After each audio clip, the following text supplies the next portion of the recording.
Our Grey Cup coverage continues now from Empire Stadium, where I'm sorry to say we're getting a very, very light little sprinkling of rain starting. Less than 30 minutes to go now to kickoff, and your play-by-play commentator for today's game will be Fred Scambatti. Fred?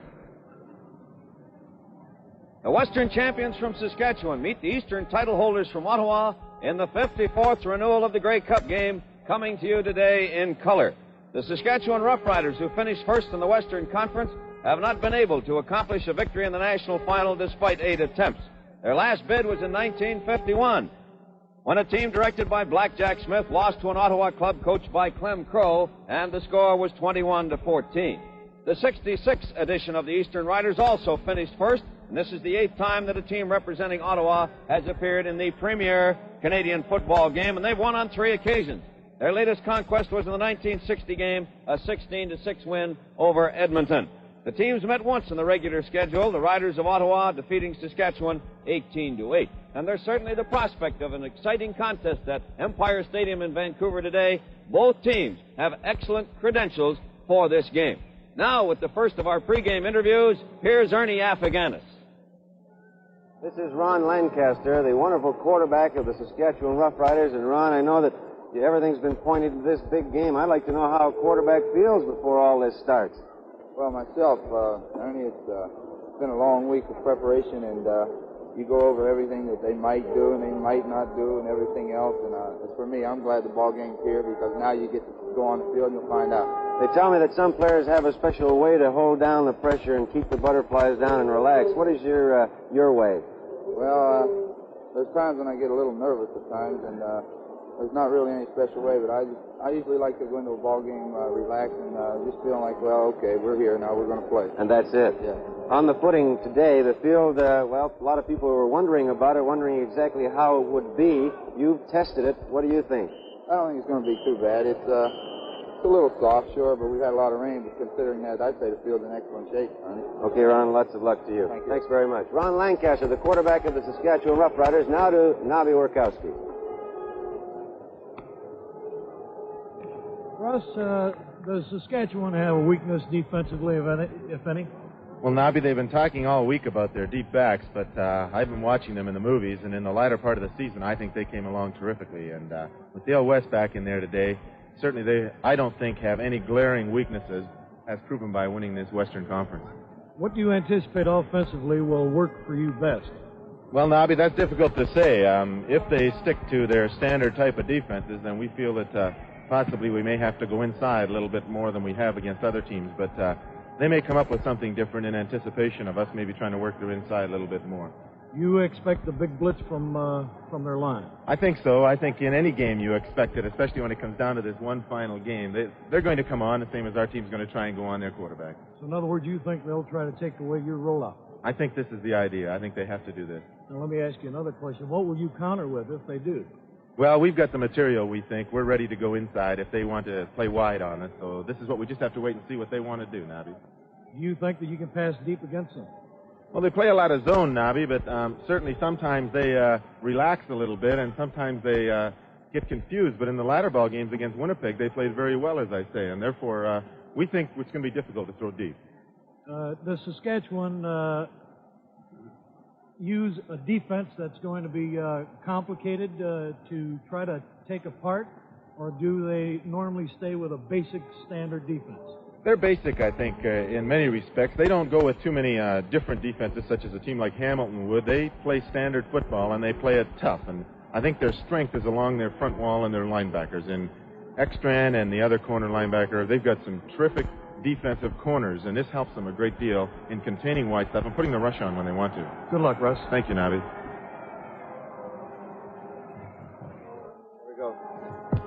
This is Eagle Keys, the coach of the Saskatchewan Roughriders. And Eagle, the last time you were in a Grey Cup, it was against the same ball club in the same park. And I don't know if you know it, they probably do. Everyone in the country has been picking you to lose. Well, Ernie, this is a situation where you really like to be in, that everybody's picking you to lose. And really it just gives the players a little more incentive to win. The players themselves don't believe all the things they read, I suppose. No, we think we have a real good chance to win. Eagle, you put in a variation of the T formation, the wing T, against the Winnipeg Blue Bombers, and it did a lot of good. Anything special you're putting in for the Ottawa Roughriders today? Yes, I think coming out in the opening series of plays, Ernie, that you'll see something different. You can't tell us about it? Well, there'll be something different. I haven't seen it this year in Canadian football. Well, we'll be looking for that, Eagle, and I know that we were talking about this before the game. They tell me that the Saskatchewan club was hurt a lot more than you are giving out information on. Is this true? Yes, because if we come in here and lose, we don't want that excuse that we are a hurt football club. We have some players that are playing that are certainly hurt, but I think they'll give it 100%, and if we lose, it'll be the best football team that beat us. You checked over the field. Will this, the field the way it is now, affect your running game or passing game at all? It really doesn't seem to affect the players. I've watched them in the warm-ups, and they seem to have pretty good footing, so it shouldn't affect them too much. But there's certainly going to be a lot of slipping. Talking about your own quarterback, Ron Lancaster, when you first brought him in, people thought that he was just a little bit too much of a scrambler, and I remember asking you about this one time, and you said, we don't want to change him. We like him that way. He seems to be maturing. Quite a quarterback now. Oh, yes, we worked a lot on his passing. He does an excellent job now. He's a real all-around good quarterback, so we have no complaints with Ronnie Down. Okay, Eagle, thank you very much for talking to us, and lots of luck. Thank you. Coach Clare, what are you expecting offensively from Saskatchewan? Well, Nobby, we're quite concerned. There's no doubt they're the best team in the West out here, and they've proved it by their tremendous running game along with their passing, and I think the big thing is they kind of run right at you. They're a very strong offensive line, and this has been our biggest worry. So we've pepped up our defensive line and our whole defense all week, and they're ready for the challenge, I hope, and it ought to be a great football game. Most people think that Saskatchewan depends on their passing game as their big offensive weapon. Do you agree with this? No, they didn't do this in their playoffs in Winnipeg. They had a lot of great running plays, and this is a big thing. If we can control their running game enough to get our linebackers back for that pass and be more or less settled for the pass, it would help us an awful lot. Hugh Campbell, any special defense for him? No, we'll have to change up on him. We'll have to have different zones and different man-to-man situations because this is necessary. It's hard to double-team him and leave some Barwell and some of the other fine receivers go. In one ball game this year, you assigned Joe Poirier to him exclusively. Would you do this again? Well, I'd be very hesitant to do this because it disrupts our our defensive alignment, and somebody gets mixed up, and there'll be somebody free. And no, we've got to play a game that I think mix them up, zone and man-to-man defense. Good luck, Coach. Thank you.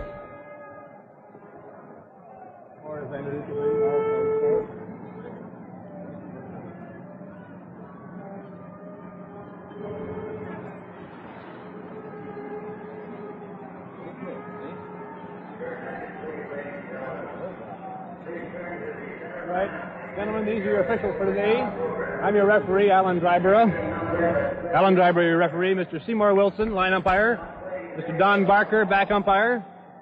Mr. Ken Stein, back umpire. Mr. Harry Ross, your head linesman. And Mr. Bob Shepard, field judge. Now, number 12, number 65, would you come in together, please? I'm going to allow you. I will allow you to make the call for the opening selection. You call it loud and clear, please. Tail. You're correct, sir. You're correct. It'll be your choice to start the game. We'll receive. You'll receive. You will have to kick off then, white team. Which end will you kick off from, please? All right. Receiving. White team, kicking. You're aware of lining up in the 45s with your helmets on. Ready to start the game. Thank you very much, gentlemen. For all the service, fellas. Okay, sir. Thank you.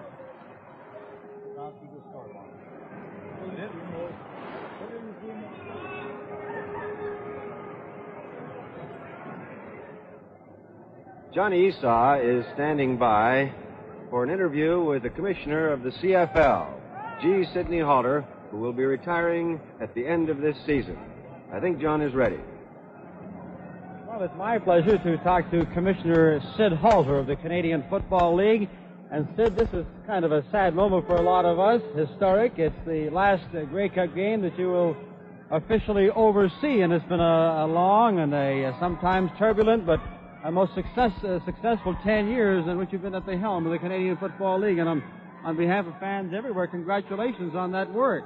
Thank you very much, Johnny. It's been long, but it's been most enjoyable.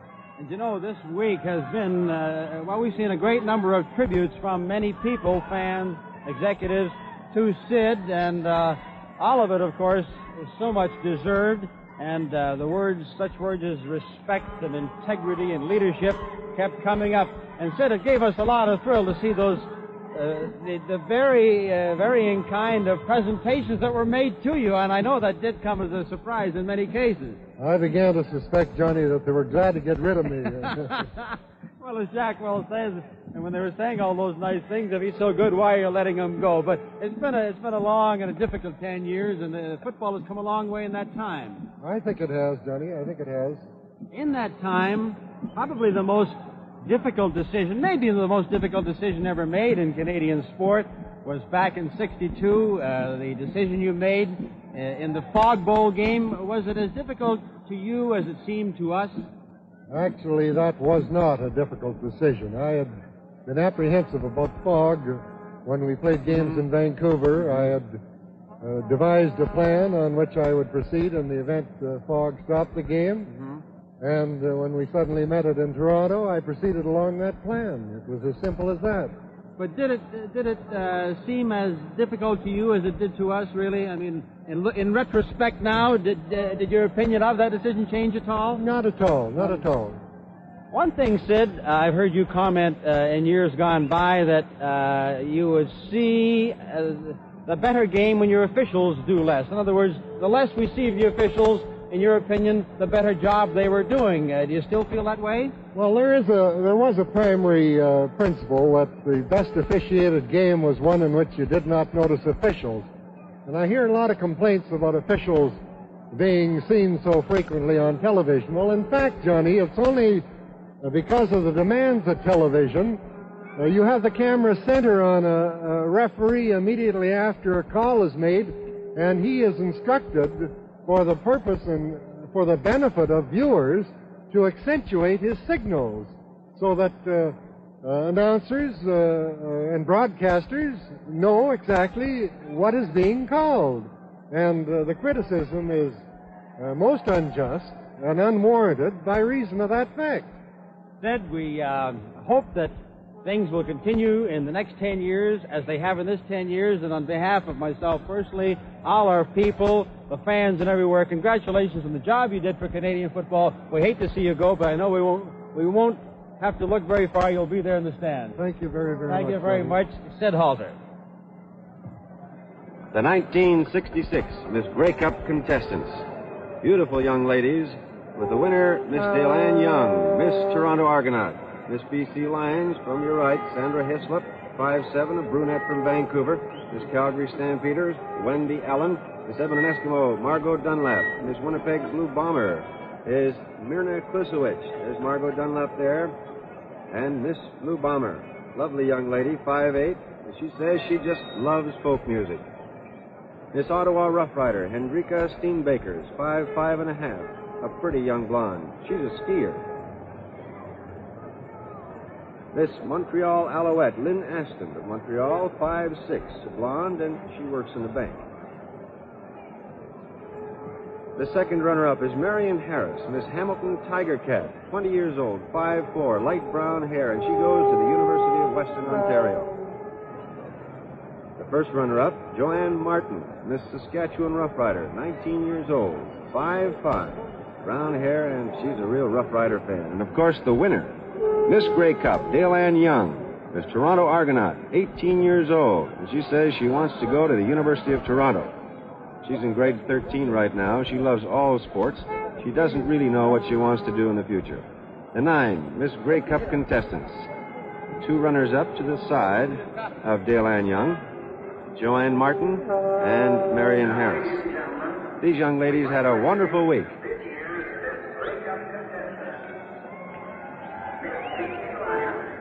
She's having several pictures taken. Now to the band, the Regina Lions Junior A Marching Band. This is for youngsters 12 years and over. The average age is 13 years old. 71 members, directed by Robert Nosing and Carol Bell. Drill instructor is Fred Rogers.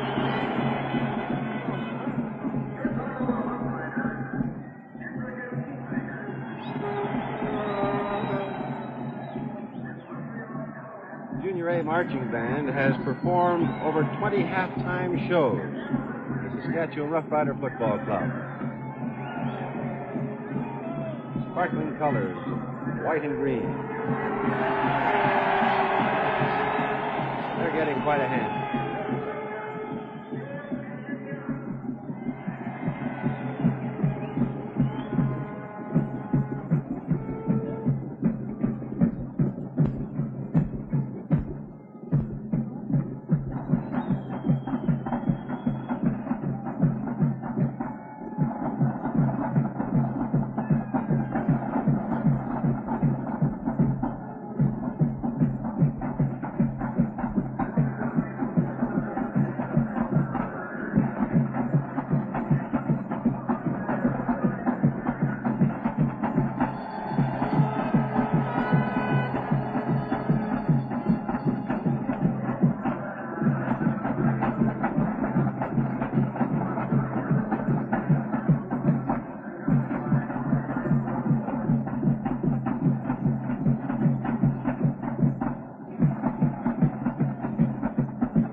Rough Rider cheerleaders. Next, the twirling novelty number. 7 Riderettes return to center field with group batons, and they're moving it up for their Rough Riders. And they were brought out by the Grey Cup band. As the Regina band moves off, the Grey Cup band moves in. Special twirls by the Regina girls.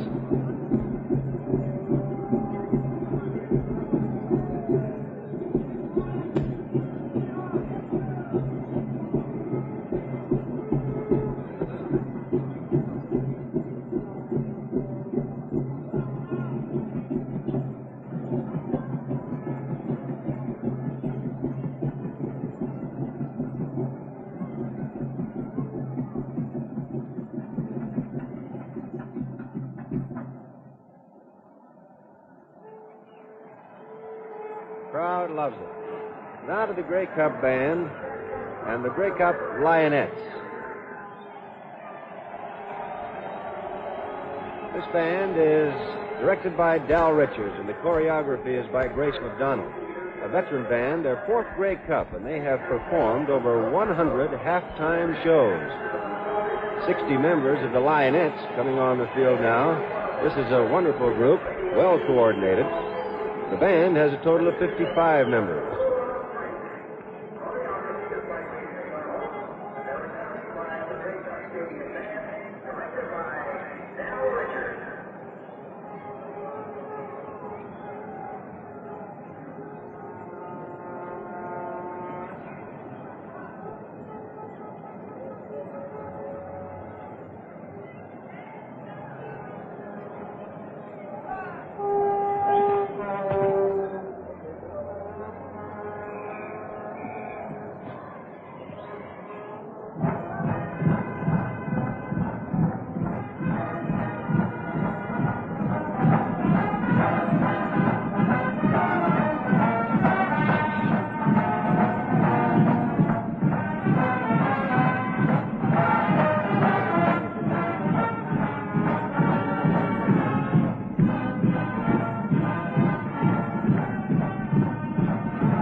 Grey Cup Lionettes. What a hand they get. Total of 60 members. We'll resume with more of the pregame activities in just a moment. The two teams are about ready to come onto the field, so to introduce those players to you, here is Fred Scambetti. The Ottawa Rough Riders this afternoon will be wearing black sweaters, and the offensive unit, directed by quarterback Russ Jackson, will be introduced. The center of the Ottawa Rough Riders is number 43, Doug Speck, 6'2", 250-pounder, 23 years old, from Windsor, Ontario, an Eastern Conference All-Star. The left guard, number 50, Mike Walderzak, 6'2", 250 pounds, 23 years old, and a rookie who's performed in capable fashion. At the right guard, Roger Perdrix, 6'1", 225 pounds, 22 years old, another rookie, signed by the late assistant coach Bill Smith, an excellent rookie season. At the left tackle, number 66, Chuck Harrison, 6'3", 240, 23 years old, a native of Cornwall, Ontario, in his first season with Ottawa. At the right tackle, the veteran, Mo Racine, number 62, 6'4", 230 pounds, 28 years old, also from Cornwall, Ontario, in his 8th season with the Riders. At the left end, number 75, Ted Watkins, 6'3", 200 pounds, 25 years old, 4th year with Ottawa, and a dangerous pass-receiving threat. At the right end, number 76, Jay Roberts, 6'4½", 220 pounds, 23 years old, in his 3rd season with the Riders, an effective tight end. To the backfield now, and at the left halfback position, number 16, the explosive Bo Scott, 6'3", 205, 23 years old, an integral member of the power pack backfield. At the right halfback, number 11, Ron Stewart, 5'8", 180-pounder, 30 years old, a 9-year veteran of Ottawa teams, formerly of Queen's University. At the fullback, number 23, Jim Dillard, 6'2", 210 pounds, 27 years old, came to the Riders in 1965 from Calgary, and he has the twin threat of either rushing or as a pass receiver. The flanker is number 26, Whit Tucker, the sparkling pass-catching flanker from Windsor, Ontario, graduate of the University of Western Ontario. Number 12, Russ Jackson, McMaster graduate, 9th year with Ottawa, twice winner of the double national awards. The Ottawa Rough Riders offensive unit. Now across the field to the Western champions, the Saskatchewan Rough Riders in white sweaters. Number 43, Ted Ernest, the center, in his 6th season with Saskatchewan, 6'3", 240 pounds, 28 years old. At the left guard, number 53, Jack Abensham, 6 feet, 225, 23 years old, in his 2nd season, a reliable field goal and point-after kicker. At the right guard, number 66, Al Benesick, 6'1", 245, 29 years old, a standout lineman. He's in his 8th season with the Saskatchewan Rough Riders. At the left tackle, number 62, Reg Whitehouse, 6 feet, 245 pounds, 33 years old, in his 15th season. This is the 259th game of his career, the first Grey Cup game. The right tackle, 67, Big Clyde Brock, 6'5", 270 pounds, 27 years old, the 2nd season with the Riders, a Western All-Star. At the left end, number 71, Gordon Barwell, 6 feet, 190 pounds, 21 years old, the youngest of the Saskatchewan team, graduate of high school and junior football in Saskatoon.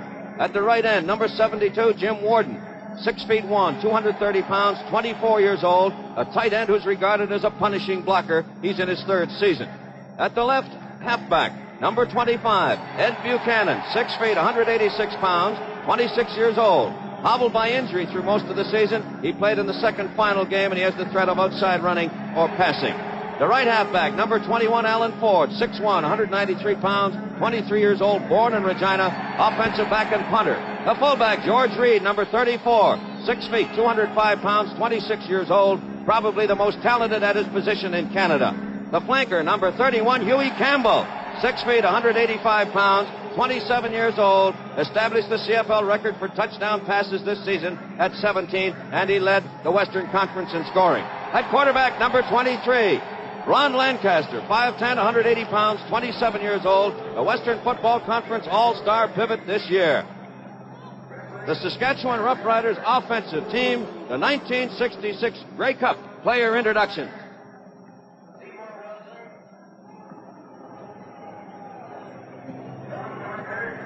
As the teams go to the benches, They're all getting prepared now for the official party to come onto the field. Saskatchewan and Ottawa, fired up and waiting. As everyone pretty well knows, it's an honor at all Grey Cup games to be a member of an official party. And this year, of course, it's doubly, or a double honor, by the presence of Canada's Prime Minister Lester B. Pearson. The Ottawa Roughriders. Frank Clare discussing a few things with them. Final preparations as they wait for the official party to come onto the field. Frank Clare has been showing remarkable coolness during this week. He looks relaxed. You wouldn't know that so much pressure has been put on a coach during an entire season. The Saskatchewan Roughriders, of course, coming in loose because they're the underdogs. And they know it. They don't believe it, but they know they're the underdogs. They've come through a very tough Western season, and they're well prepared. The official party now comes to center field.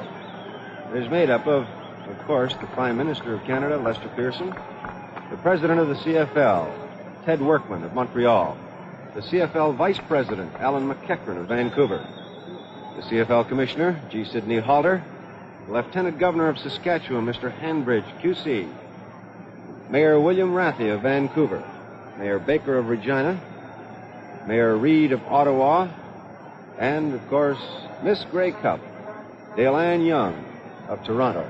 Dale-Ann will hold the ball. The Prime Minister will do the official kickoff. He looks remarkably fit, and he's enjoying himself.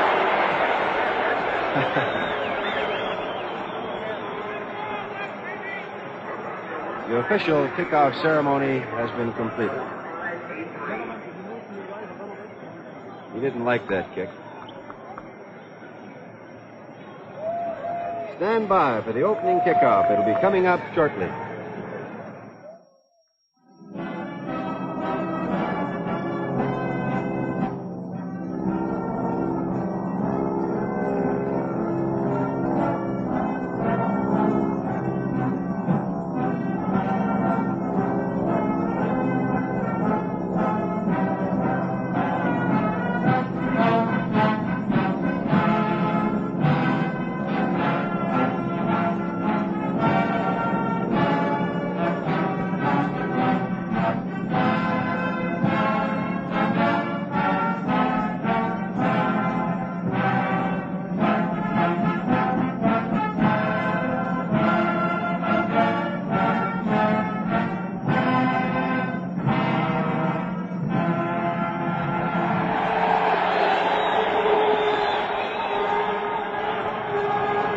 Grey Cup Band under the direction of Dal Richards has played God Save the Queen and O Canada. And with the 1966 Grey Cup contest ready to get underway, let's join the men who'll describe the game for you, Fred Scambatti and Nobby Werkowski.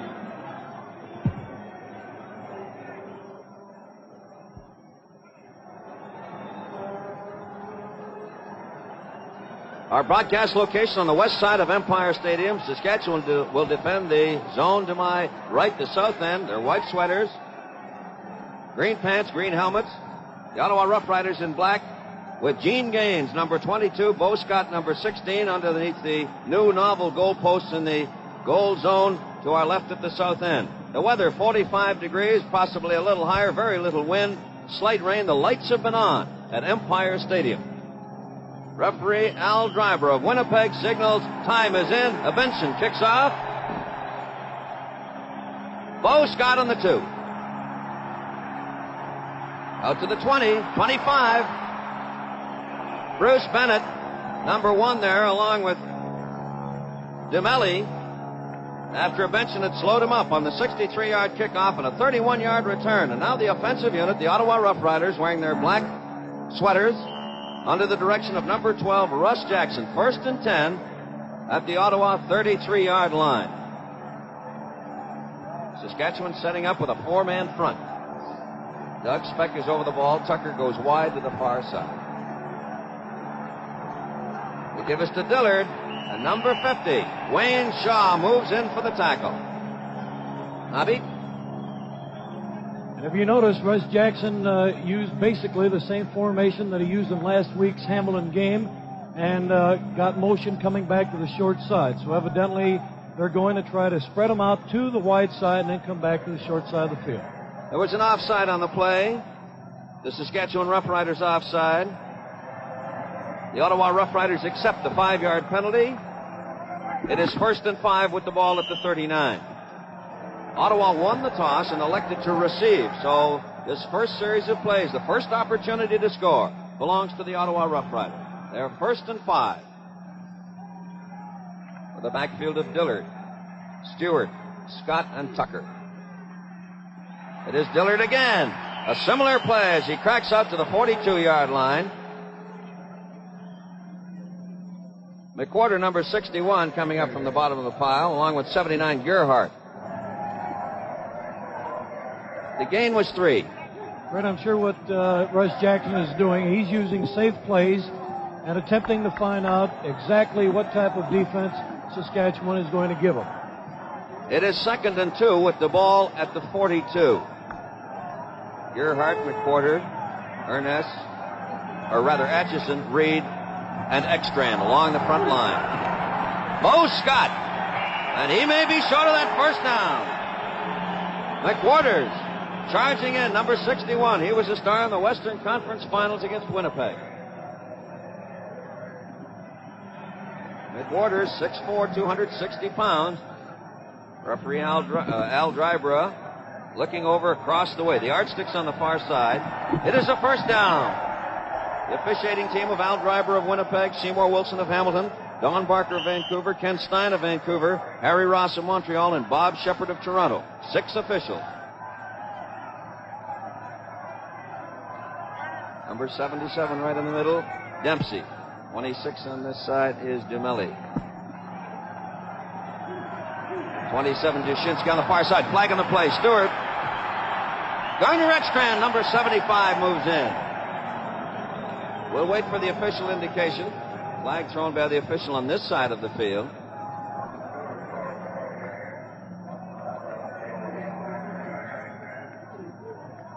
Saskatchewan indicated offside. So the second penalty in the ball game, both for offsides. Ottawa accept the penalty. It is 1st and 5 with the ball at their own 49. 12 minutes, 57 seconds, the unofficial time remaining in the first quarter. If you notice what Russ is doing, he's bringing that line out fast and giving Saskatchewan a staccato-type cadence. In other words, trying to draw him off, and he has done it twice thus far.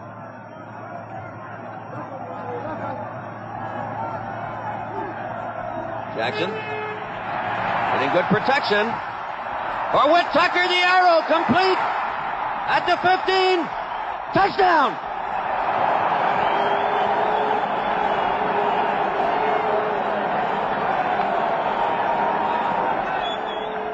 A 61-yard pass and run play. Tucker had 7 touchdown passes during the season and 1 during the playoffs. Whitman Tucker from Windsor, Ontario. And if you notice, Tucker had the man beat by a good 10 to 15 yards. Jim Dillard was also open on the sidelines. Mo Racine will attempt the point after. Obilovich holds. It is not good.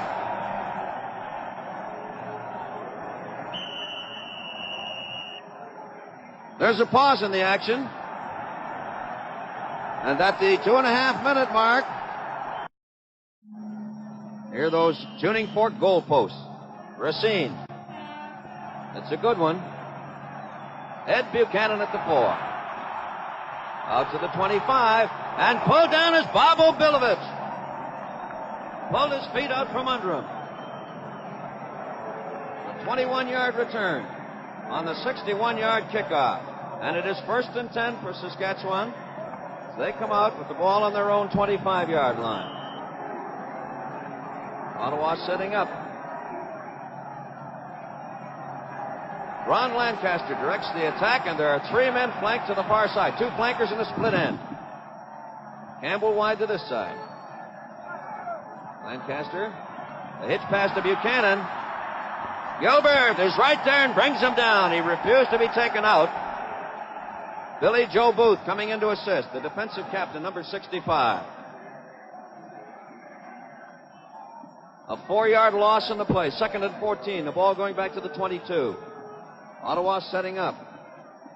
The front line of Booth from the left, Shirk, Collins, and Brown. The corners are Bloom to the left side, Conroy to the right. Lehman is the middle guard. Again, a spread formation. Lancaster. It's long. Complete to number 71, Barwell.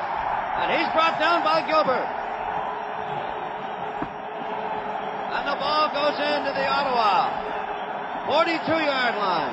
Brendan, have you noticed, they set out the wide side, and they come back to Barwell on the short side. They isolated Barwell on number 24, Gilbert, and he beat him. A 46-yard advance. Barwell had 27 receptions during the regular season, averaging 19 yards per catch. 1st and 10, Saskatchewan. Ford and Buchanan flank to the far side. Campbell on this side. The ends are tight. George Reed is the fullback. Lancaster. Into the flat, and that's a wobbler for Campbell. Joe Poirier is there to knock it away. And Campbell had Poirier beat. The only thing that Lancaster hung the ball up just a little too long, and Poirier, having the experience that he does have, just reacted back to the football and went through the man to get to the ball. There's Joe Poirier. And there was good pressure up front from Conroy and Brown as they crashed in from the right side. It is 2nd down with the ball at the Ottawa 42. Saskatchewan in possession. The Ottawa Roughriders leading 6-0. 10 minutes, 47 seconds remaining in the first quarter. At Empire Stadium in Vancouver. Barwell to the far side. Campbell is flanked to this side. Campbell. Lancaster. Again, another pass that seemed to go errant. It was intended for Barwell. Obilovich covering. And Nabi is Ron having a little trouble with that ball. That's 2 passes in a row that seem to have got away from him. Well, in a case of this type, although the field is in good condition, occasionally that ball resting on the grass will get a little slick. There won't be mud on it or anything else. It'll just be a little slick. And then Lancaster might be a little nervous, and his palms might be a little wet. Ford to punt. Klein and Gilbert in the end zone. Klein at the 4. Garner Ekstrand was first there, and then Turner Ness, number 43, came crashing in to complete the tackle. There was no return on that 38-yard punt. A little over Ford's playoff average of 34, but a little under his 39.6 recorded during the season. Brendan, if you've noticed, these two ball clubs are hitting with determined drive, and certainly in a game of this type, neither Coach Keys nor Coach Clare has to use any type of psychology to get these ball clubs up. They're emotionally prepared for this ball game.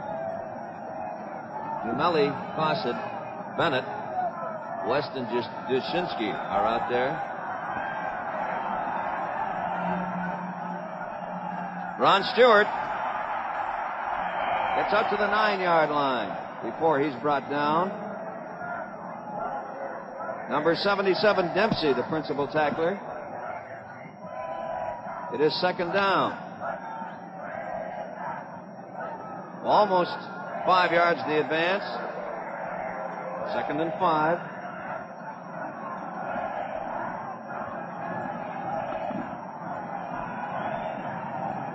Rough Riders leading 6-0 in this first quarter. That's the Eastern Rough Riders.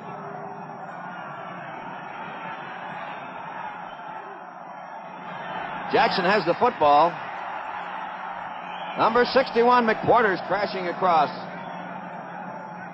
along with Shaw. But the advance good enough to move the sticks, and it's a 1st down.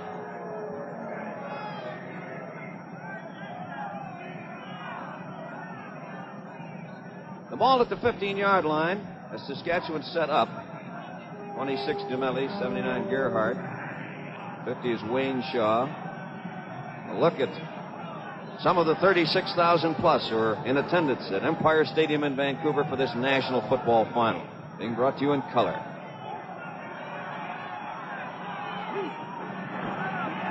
Jim Dillard. Number 41, Ron Atchison, came across. 12, West was there, along with Ekstrand.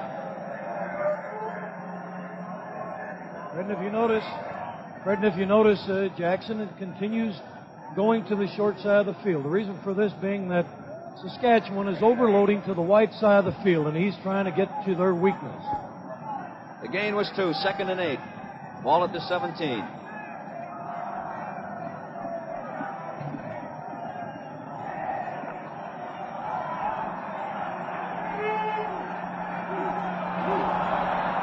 Flags down all over. McWhorter initiated the play. Jackson follows through as he attempted for Stewart with Dumelli covering. And we'll await the official's decision.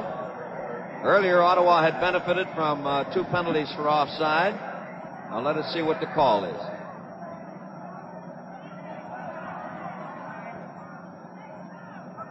Saskatchewan again, the culprits. It'll cost them 5 yards.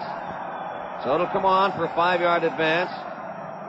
We look at the sidelines. Coach Frank Flair with a fedora. And the communication with Al Bruno, the spotter upstairs. Assistant coach Al Bruno. A 2nd and 3.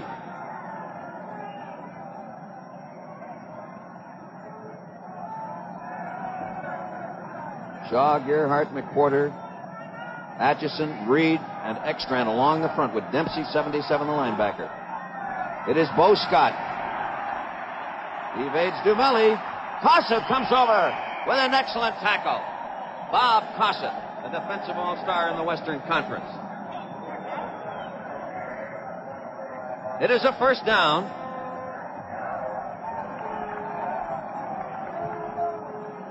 Scott during the season averaged 4.6 yards every time he carried the ball.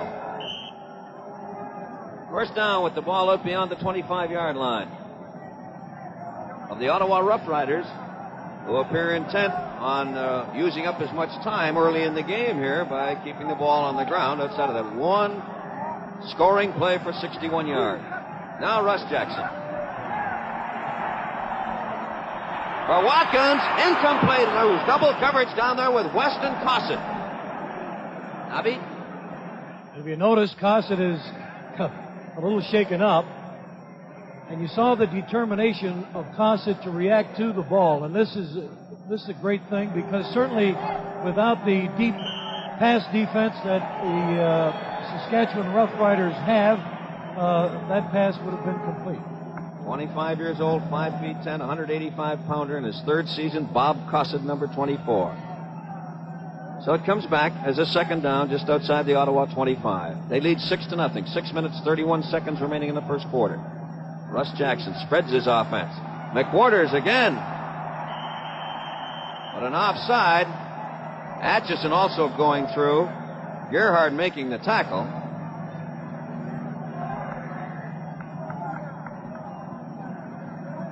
Again, Saskatchewan offside, showing their great eagerness to get off the ball. So it'll come a 2nd down again with the ball outside the 30. Russ is a master at using the cadence to help guide them along to draw the Saskatchewan Ball Club offside. It is 2nd and a little over 5 with the ball at the Ottawa 30.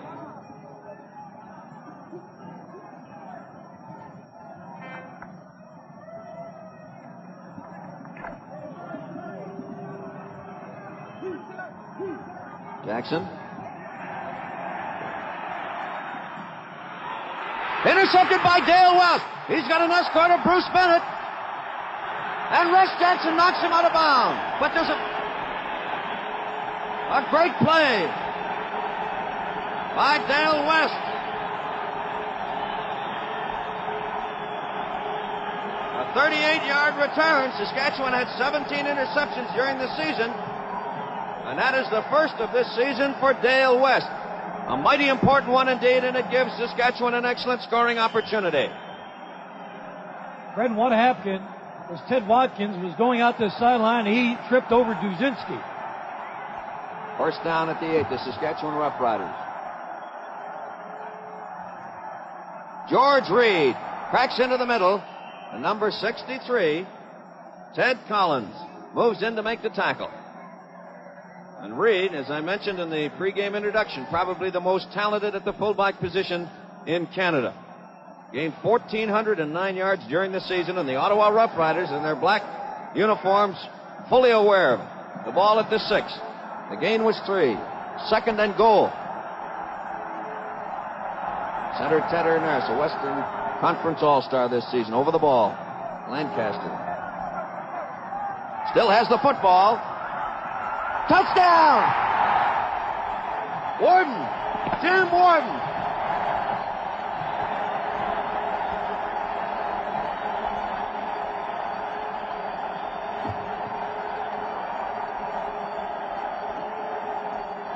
Warden's first of the playoffs. He had 3 during the regular season. Jim Warden. In his 3rd season. Now Evanson will try for the point after. He was good on 37 of 42 during the season, and it's good. Right through the goalposts. So the Saskatchewan Roughriders now lead the Ottawa Roughriders 7-6 with 4 minutes 56 seconds remaining. Fred, watch this beautiful fake with Lancaster and Reed. There goes the left end. Notice how it held the defensive linebacker and the halfback. Excellent call. A well-executed play, Nobby, indeed. Gains number 22, and Bo Scott go back to receive the kickoff by Jack Evanson. As the Western Roughriders lead 7-6. Excellent shot from our end zone camera as we prepare for this kickoff. Still in the first quarter at Empire Stadium. A good kick. Into the end zone goes Bo Scott.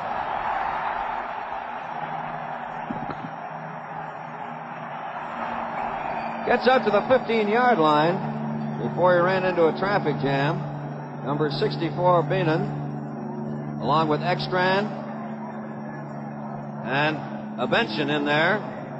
And this fellow not only is talented as far as kicking from the field, but he is a very, very functional lineman.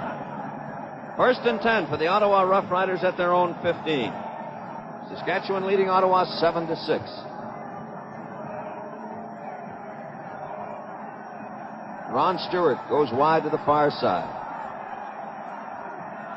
Bo Scott picks up a couple or 3 yards. Ekstrand, the principal tackler. Ekstrand, number 75. The Ottawa Roughriders. Watkins and Roberts the ends. Harrison and Racine the tackles. Walterzak and Fredericks the guards. Speck is the center, and they'll go against that Saskatchewan defense, anchored by number 41, Ron Atchison, 15-year veteran. 2nd and 7. A handback counter to Ron Stewart. He was tripped up by Ekstrand. Cossett makes the cover, and Dempsey also there to initiate the tackle. There's a request for the yardsticks as the ball is just nose to the 25-yard line. A look at Eagle Keys, receiving communication from his double set of spotters upstairs in the Ottawa Roughrider bench. It is a first down. Jack Goda and Jim Duncan up top relaying messages to Eagle Keys for this Saskatchewan defensive unit along with their offensive squad. First and 10 Ottawa at their own 25. 3 minutes 26 seconds remaining in the first quarter unofficially. Saskatchewan leading Ottawa 7-6.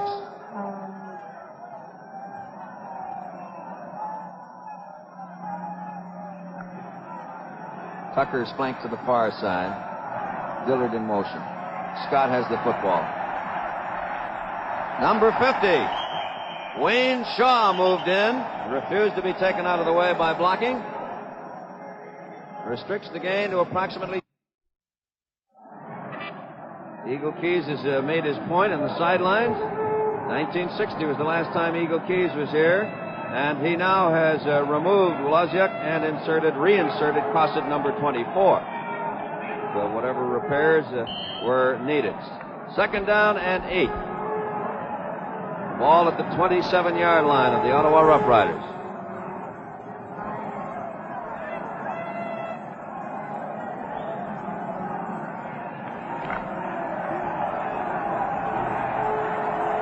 Russ Jackson has the football. He takes off. He's a good rusher. It's by Bennett. And then pulled down by number 50, who reacted, Wayne Shaw, with good second effort, coming back to make the tackle. A 15-yard advance, and Jackson rushed for 396 yards during the season and a 6.1 average. Russ Jackson. Fred, that was an excellent maneuver by Russ. That was to be a pass. He saw that his receivers were covered. The defense was trying to contain him from getting outside, so he just ducked inside, made a couple of 2 or 3 good moves, and was away. First and 10 Ottawa at their own 43. Ron Stewart. It's by Atchison. Breaks out to the 49-yard line. Dempsey coming across from his linebacker position to bring him down.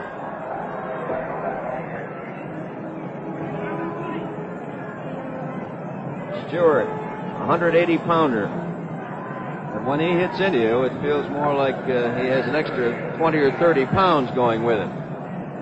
The gain was 7. Second down at the 50-yard line. And 3 for the Ottawa Roughriders, who trailed by a single point with 1 minute 30 seconds remaining in the first quarter. Whit-Tucker comes wide to this side, and Watkins is flanked, or spread rather. Dillard crashes out for the first down. Atchison, number 41, making the tackle. 36-year-old Ron Atchison, combining with Dempsey. Atchison, in his 15th season, played junior football with the Saskatoon Hilltops.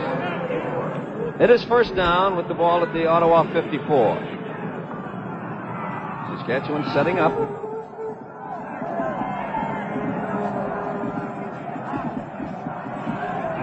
Watkins again splits. Stewart as a slot back. Jackson. For Tucker. It is complete. Tucker catching the ball inbound. His second sparkling reception of the game as Jackson finds him on the 18-yard advance. Whit-Tucker. An excellent maneuver by Tucker, taking the man deep. He broke out, then up, and then broke it out again. And just caught the ball and managed to stay in bounds long enough for it to be considered complete. Less than 1 minute remaining in the first quarter. First and 10 Ottawa on the Saskatchewan 38-yard line.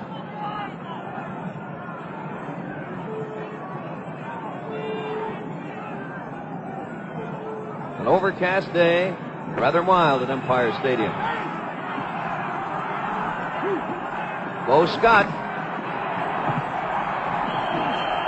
And number 26, Dumelli, comes across to make the tackle.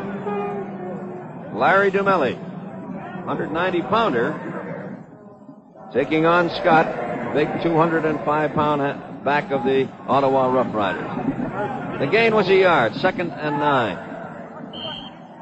Ball just outside the 37. Russ Jackson. There's Saskatchewan. Roughriders of the Plains as they set their defense.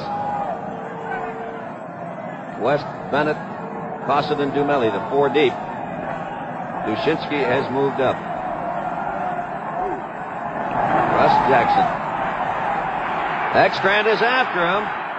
Out to Jay Roberts. Number 50, Shaw comes in. And who comes up with a football but Saskatchewan? And it was number 77, Dempsey. Well, Nobby, you've got to hang on to that football all the time. Jackson was trying to hit Whit-Tucker deep. The defensive halfback picked him up. Jackson came out, saw that Roberts was open, threw it to him, and Roberts was trying to get back to the inside, but he really got jolted. Well, the first quarter is complete in this 1966 Grey Cup game, and as the teams change ends, the score of this Grey Cup game, Saskatchewan 7 and Ottawa 6.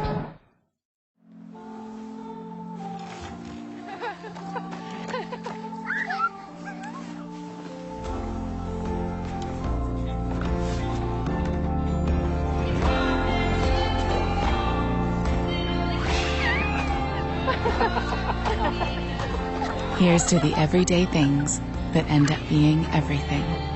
Here's to all things simple, with casual clothing and footwear from Marks.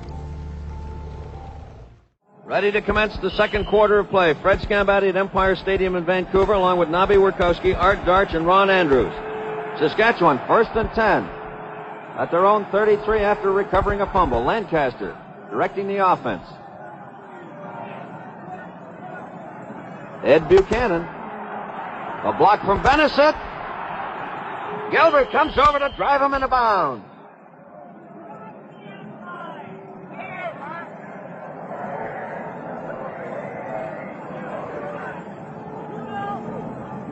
We can see Ed Buchanan here. Watch the move. He's trying to use his guard, trying to cut up. And then he breaks to the outside. The gain was approximately 5. Ron Lancaster getting good protection. To Huey Campbell. Joe Porter was there to bring him down. But it is a first down as the ball comes up to the 50-yard line of the Saskatchewan Roughriders. A 12-yard advance. Ottawa had 8 first downs to 2 by Saskatchewan in the first quarter. 63 yards rushing, 84 yards passing for Ottawa. Saskatchewan 2 yards rushing, 49 yards passing. Each quarterback was 3 for 5.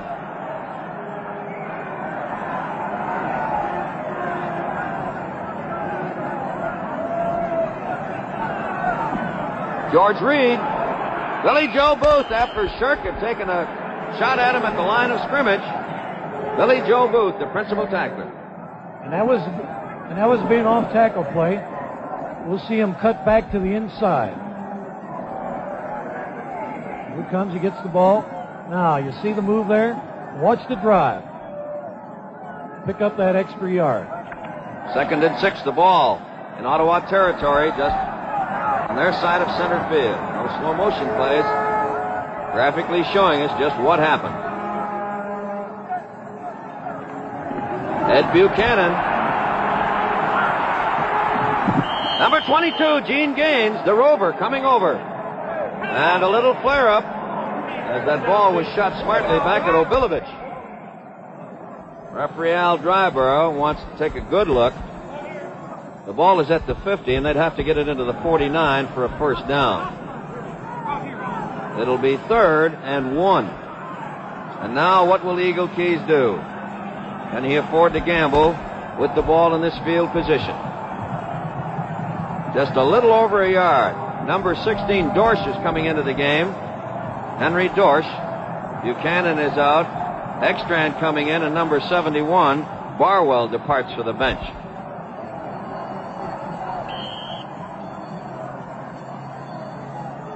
Ed Buchanan, number 25, getting some of that Empire Stadium turf away from his eyes.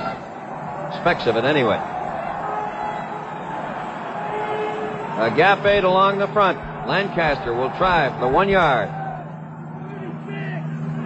3rd and 1. Go with your best, George Reed.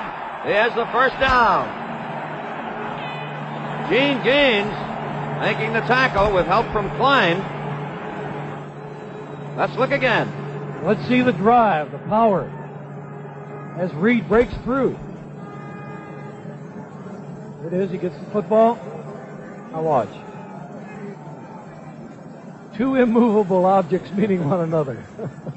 1st and 10, Saskatchewan at the Ottawa 47.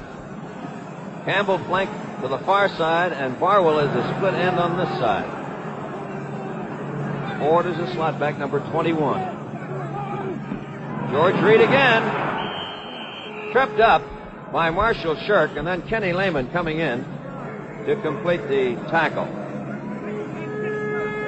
The gain is 4, 2nd and 6 as the ball is at the Ottawa 42. Defensively, Ottawa is using a deep zone defense, and this is done primarily to try to keep Campbell inside the defense and not to get his sideline patterns that he likes to run so well. Once again, Campbell flanks wide to the far side. The ends are tight or into the formation, although the spacing is a little wider overall. Lancaster to the sideline. For Buchanan, complete as he evaded the cover of Poirier and Klein. And this is something Buchanan, he can run to the outside or he represents a pass threat. Certainly Lancaster threw the ball well, but Buchanan made the big play, as we'll see, because the ball was on the other side of him and he had to run under. There he goes this sideline. Now he's going to go up. Now watch the move that he had to make. Over the shoulder catch, and that's probably the most difficult catch in football to make. A 23-yard advance, 1st and 10 Saskatchewan. The Ottawa 19. They lead 7-6 in the second quarter. Lancaster has the football, play pass action for Campbell, and it's incomplete. And once again, Lancaster displaying excellent mechanics with his faking there to retain the ball and attempting to give Campbell time to evade his cover. And the defensive halfback actually hates to see these play passes because he has to read run, and all he has to do is hesitate, let that offensive man get too close to him, and he's beat. 2nd and 10 at the 18 for Saskatchewan. Plenty of motion. Lancaster searching. Touchdown! Ford! It went through Bilivich's hand. And Alan Ford, with a tremendously alert play, was there to catch the football.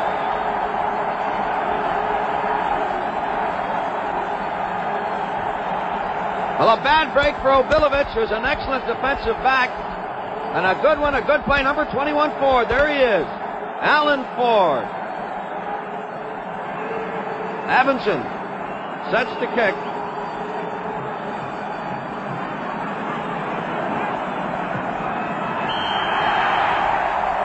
It is good. There's a pause in the action. And at the 5-minute mark of the second quarter, the score is Saskatchewan 14, Ottawa 6. Ottawa assessed 15 yards for roughing on the last play. Look into the end zone. Gaines and Scott are back there as Abenson sets the kickoff from the Ottawa 50. Back to play.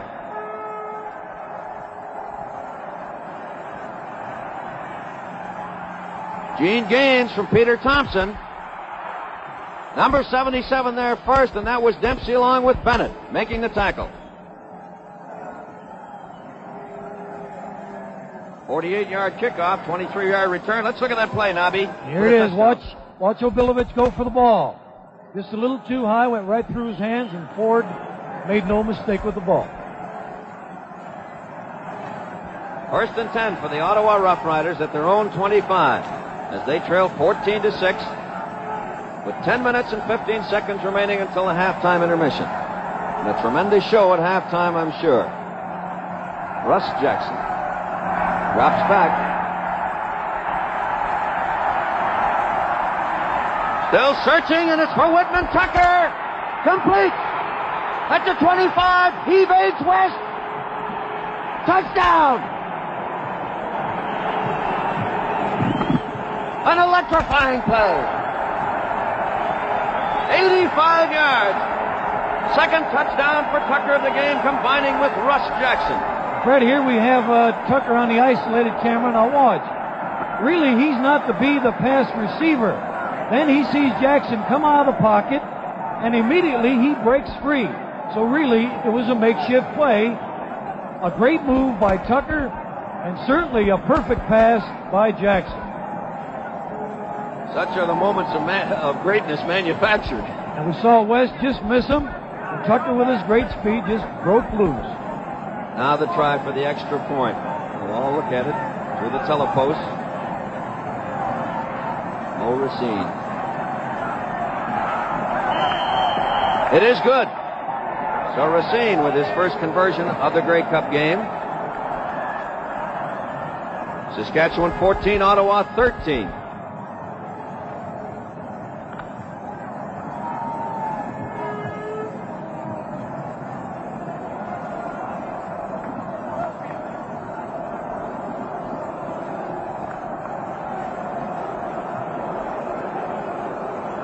As we look through the goalposts, and while the Hamilton Tiger Cats couldn't make it, here's a replay. Let's look at Jackson.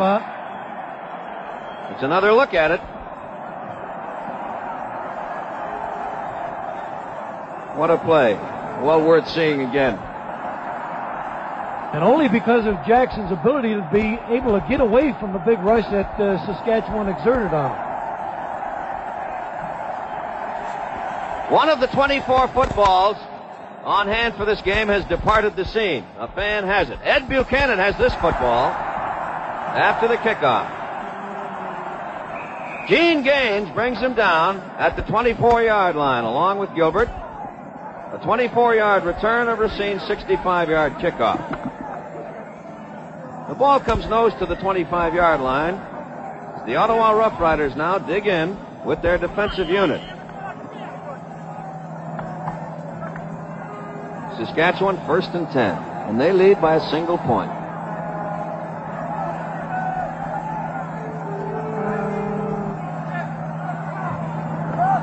Ed Buchanan, number 20, Bloom, crashes across to make the tackle. Mike Bloom.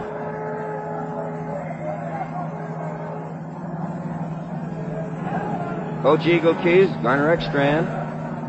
Eagle receiving information from his assistants, Gota and Duncan, who are up on the roof. He employs the both of them up there, and Frank Clare peering out on the scene.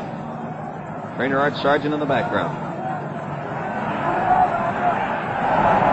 To George Reed, incomplete, but there was good pressure as Booth, Brown, and Bloom were in there to harass Ron Lancaster. So it'll be 3rd down.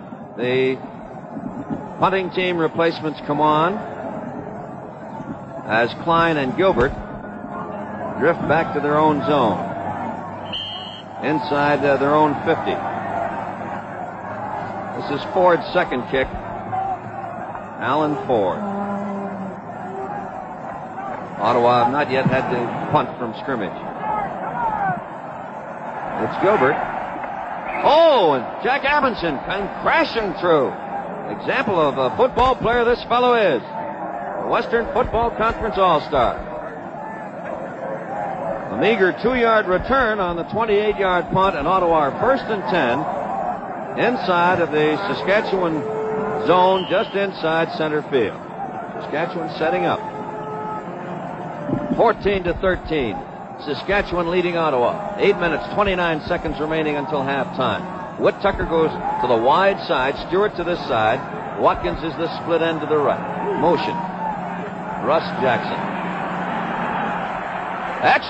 Gerhardt was with him. Intended for Watkins. And the play by Gerhardt assisted materially in preventing a completion. Dumelli covered off. Watkins had him beat.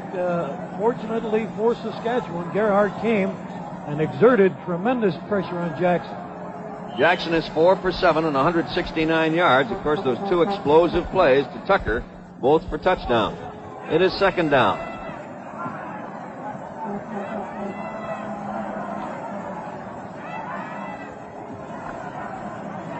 Tucker again wide to the far side and Stewart this side. Jackson flag on the play. Screen, Dillard. Number 79, Gerhardt. Make that extra, number 75, along with Dempsey, but the flag on the play. And referee Al Dryborough calls timeout.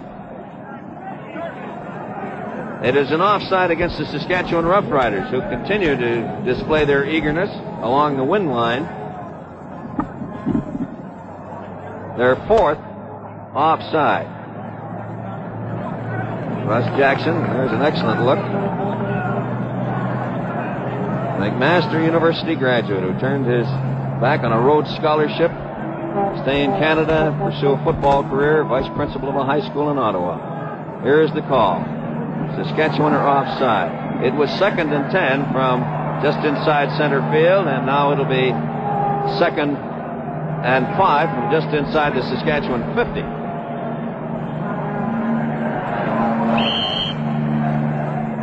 14-13, Saskatchewan over Ottawa. 7 minutes, 44 seconds remaining. There's a look at that rugged front wall of the Saskatchewan Roughriders and number 41, Ron Atchison, and number 61, Ed McWhorter. He came to the Saskatchewan Roughriders in midseason, and he's played very well.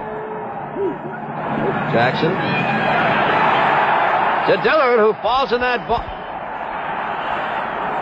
It is third down, the play called there, and Dillard making the recovery, but the alert, Cosset moving in just in case. Fred, we can see here it'll be the option. And there it is. Jackson didn't quite get the ball out deep enough because he had pressure. Just as he was flipping the ball, he got hit. Ken Reed coming in to exert a good deal of pressure. Klein with his first punt of the game. Cosset and Wolaziak are back. Wolaziak to the left.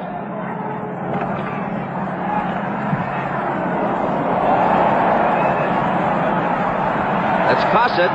Peter Thompson had a look at him, and then Jay Roberts comes in to complete the tackle. The ball, 1st and 10 for the Saskatchewan Roughriders inside their own 15. So speedy were members of the punt return team. They got down to restricted to a 3-yard return after an excellent 46-yard punt by Bill Klein. A little more than Bill's seasonal average of 37.3, and during the playoffs, it shrunk to 32.5. 1st and 10, Saskatchewan.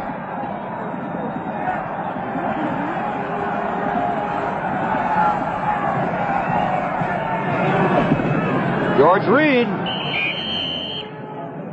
Short gain. Marshall Shirt, along with Billy Joe Booth, making the tackle. Ernest is the center for Saskatchewan.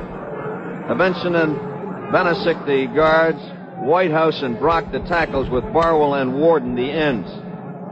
Ron Lancaster along with Buchanan, Reed, Ford, and Campbell, the backfield complement. It is 2nd down and 7. On the statue with Buchanan, trying to direct traffic. Bloom in there to upend him. And Shirt coming over along with Gaines. It is 3rd down again. A stubborn Ottawa defensive unit yielding short yardage. Comes out, has 3rd and 7 with the ball at the 18-yard line of the Saskatchewan Roughriders, and this opportunity for scoring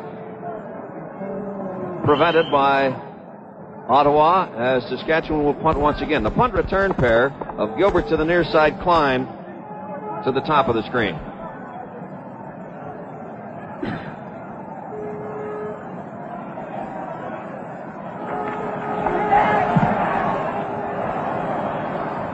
Gilbert, a whole wave of Saskatchewan tacklers. Number 43, Ted Ernest, first there to body check Gilbert to the turf. Tom Bainan also there. He came to the Rough Riders from the Hamilton Tiger Cats this season. Young Canadian player. So it is inside the 45-yard line. 1st and 10 for the Ottawa Rough Riders after the 27-yard punt and a return of a yard. 14-13, Saskatchewan over Ottawa. 5 minutes, 33 seconds remaining in the second quarter. Whit Tucker comes to the short side, and the ends are tight. The handback counter with Ron Stewart. And number 27, Dushinsky, was there. Number 75, Ekstrand, completing the cover. Dushinsky has moved up to be more a part of the linebacking front wall complement rather than the 5 deep. However, this will depend on situations. 27, Dushinsky. Ted Dushinsky. Played minor football with the Saskatoon Hilltops. His second season with the Riders. Tucker now goes to the far side, and Watkins splits to that side. Scott in motion. Jackson. For Tucker, incomplete, as Dumelli came across to cover off. And Jackson disgruntled with himself, and that helmet bearing the number 12, Russ Jackson, is the original helmet. He's had it ever since. He joined the Rough Riders, and he refuses to let anyone tamper with it. His shoulder pads, in like manner, as a matter of fact, they've gone out of stock. They don't make that style anymore. But he will not have them replaced. Klein sets the kick. Wozniak and Cosset. Wozniak is in the end zone. Klein, what looks like another good punt. Wozniak, and this could be an important point as he surrenders the point. Covered off by number 51, Roger Perdrix. A 51-yard punt by Klein. This is the best punting I've seen by Klein, Nobby, in a few seasons. That adrenaline must be running right down his leg, because certainly he's kicking like he hasn't at all this year. 14-14. 4 minutes and 19 seconds remaining in the second quarter. Saskatchewan first and 10 at their own 25.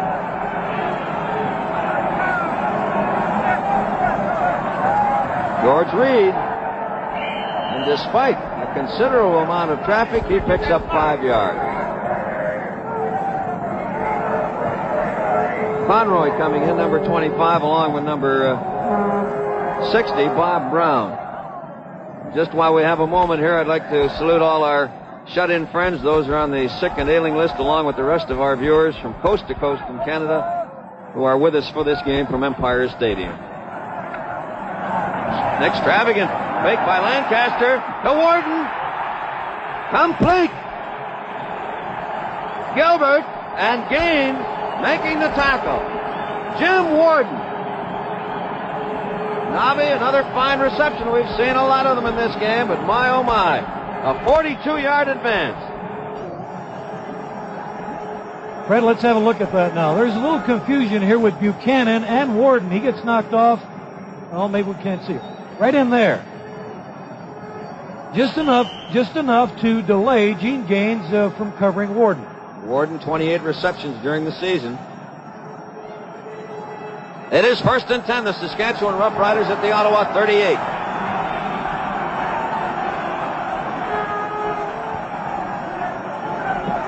George Reed, tripped up by Marshall Shirk. He just moved an arm up.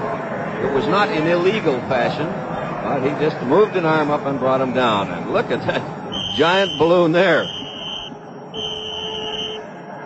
My, oh my. Well, let us pause. And at the 12-minute mark of the second quarter, the score is Saskatchewan 14 and Ottawa 14. Second and 7 after the 3-yard advance to the 35. Lancaster is 7 for 11 in passing, and there's a momentary pause as one of the officials moves out to retrieve something on the field. And now we're back to action.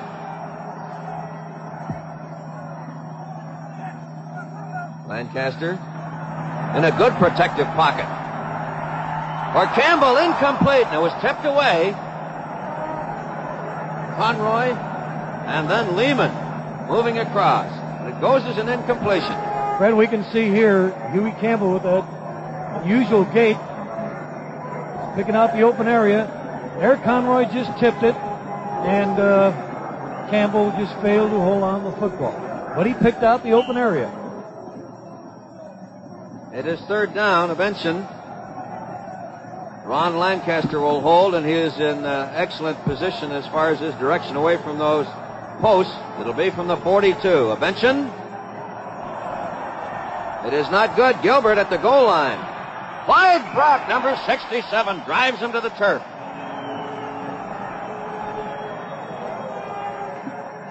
Brock crashing in there. Prime Minister Pearson, along with CFL President Ted Workman to the right, and they must certainly have been impressed with that play. General Manager Jake Goddard of Hamilton, rather perplexed. Brock, 270 pounds, moving in on Gilbert, who is 195. It is first and 10 for the Rough Riders. The Eastern Rough Riders at their own 5. A tie ball game, 14-14. With 2 minutes, 20 seconds remaining in the second quarter. Ron Stewart, he counters. Number 77, Dempsey, along with number 75, Ekstrand. A grudging 4 yards, second and 6 as the ball comes to the 9. Dempsey 6'2", 230-pounder in his second season with the Riders, the Saskatchewan Roughriders. There you see him. And that's the way the Ottawa Roughriders see that Saskatchewan defense as it sets up.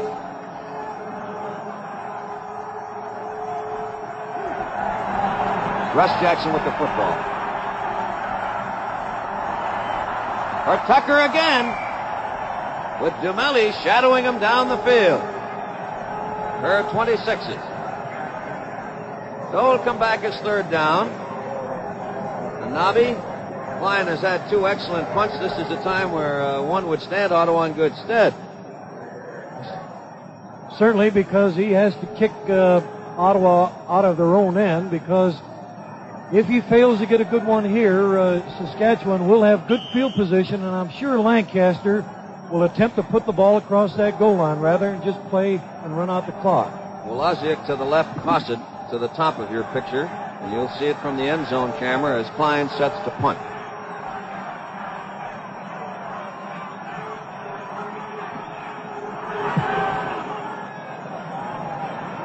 Wolaziak. Peter Thompson body checks him with help from number 51, Roger Perdrix. So with 1 minute and 16 seconds remaining in the second quarter, the ball at the Ottawa 41, just outside of the 41, after the 41-yard punt.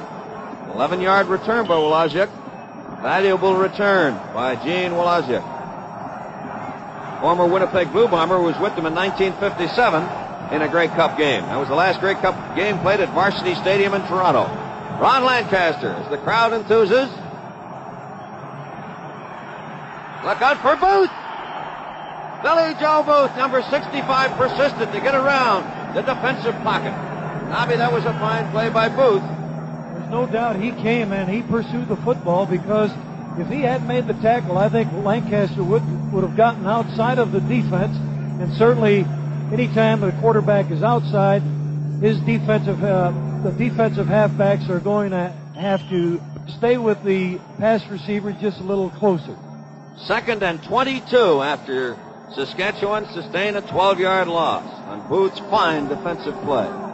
Ron Lancaster still has the football.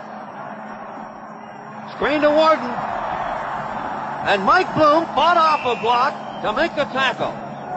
And another superb defensive move. Bloom refused to be taken out of there. Less than 60 seconds remaining. Benesic trying mightily to move him without success. So it is third down as the ball comes to the Ottawa 53. And those two defensive moves, after Saskatchewan were in excellent field position, have certainly assisted Ottawa greatly. Now it is up to Ford. 25 seconds remaining in the second quarter. Gilbert and Klein are back. Gilbert to the left, Klein to the right. Klein is 27. Alan Ford.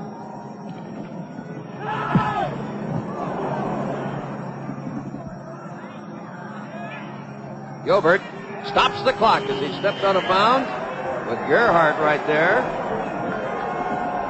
Clock stopped at 9 seconds. So the offensive unit of Ottawa comes on, the defensive unit of Saskatchewan, as Gilbert heads for the bench. A 42-yard punt.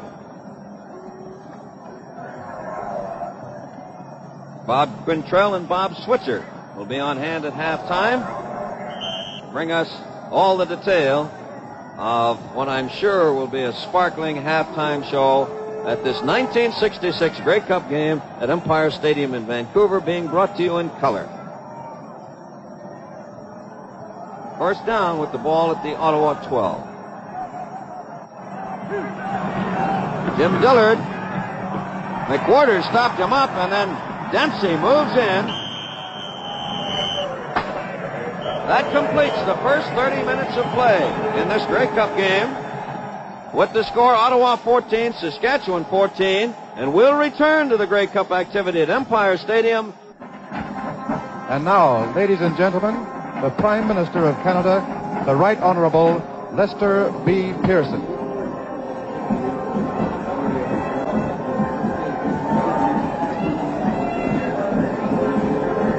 I'm speaking to you from the Grey Cup game in Vancouver between Ottawa and Regina. This is more than a football game. It is a national institution. And it is a good time and a good place to remind us that in about a month now, we will be celebrating in Canada not only a new year, but a new century for Canada. Our centennial will begin. There will be many exciting celebrations during this year. Among them, perhaps the most exciting will be Expo 67 in Montreal, Canada's World's Fair, at which 70 nations will pay tribute to Canada and what it has done during the first century. And I hope all Canadians will manage to get to Montreal for our World's Fair in 67. But that's not the only celebration. We're going to have the Pan American Games in Winnipeg, the greatest international athletic contest ever held in Canada. There will be celebrations all over the country. This will be a very good time to remind ourselves of what we've accomplished in 100 years and what we can do in the 100 years that we are entering upon. This is a good time to show pride in our country, pride in its achievements, confidence in what it can do in the future. We have problems, of course, but there are no countries in the world where we would sooner live than in Canada. There is no country that we'd sooner call home than Canada. So let's remember, as we enter our centennial year, to take pride in our country, to do what we can to make it a better land for all Canadians to live in, to make our second century, at its beginning, even greater in achievement than our forefathers have accomplished in the first 100 years of our existence. And we can do that if we all work together as Canadians. Prime Minister of Canada, the Right Honourable Lester B. Pearson. In a moment, the second half of the Grey Cup game from Empire Stadium in Vancouver. And now the teams are back on the field and the second half is about to begin. Here's Fred Scamback. Along with Nabi Wierkowski, spotter Art Dart, statistician Ron Andrews. And on the first 30 minutes of play, Ottawa 9 first downs, Saskatchewan 7. Ottawa a total offense of 233 yards. And the white-shirted Saskatchewan Roughriders 174 yards. The punting average 46 yards by Ottawa, 33.7 by Saskatchewan. Russ Jackson was good on 5 passes out of 10 attempts. Ron Lancaster 8 for 13. The 161 yards passing by the Ottawa Roughriders. Jackson's passing average gain in the first half was 32.2. Eagle Keys undoubtedly has devised some defenses to restrict that as Ottawa comes out. And of interest, the gentleman who currently holds the Grey Cup record for the passing average in yards is a fellow by the name of Nabi Wierkowski. 29.4, 1952 Grey Cup game, when the Toronto Argonauts, with Nabi directing the offensive unit, were winners of a Grey Cup, and they were coached by Frank Clare, who is yet to lose a Grey Cup game. He's 3 for 3. Eagle Keys was here in a Grey Cup game in 1960 when he was coach of the Edmonton Eskimos, meeting Frank Clare's Ottawa team on that occasion. But it's a new half, a new ball game here. Ottawa 14, Saskatchewan 14. Nabi, what can we look for in this second half? Fred, I don't think there's going to be any drastic change. I think that both clubs are going to attempt to come out and throw the football and certainly score. I don't think that they're going to try to control the football on the ground, because in Ottawa and the Saskatchewan defensive units, you have two teams that are extremely difficult to run against. Looking into the end zone, George Reed and Ed Buchanan. Reed to the left as they're at the north end of the left. Mo Racine kicks off. Ed Buchanan to the 20, 25, out to the 35-yard line, and number 76, Jay Roberts, was the tackler. The ball coming back 32 yards after Racine's 62-yard kickoff. It is 1st and 10 for the Saskatchewan Roughriders. The third quarter of play, the 1966 Grey Cup game from Empire Stadium in Vancouver. Ottawa, their black jerseys. The ball just outside the Saskatchewan 35.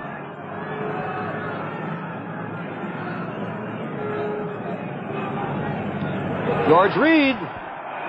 Gene Gaines brings him down after he had broken the attempted tackle by number 60, Bob Brown. Fred, I noticed one thing that Ottawa has changed already.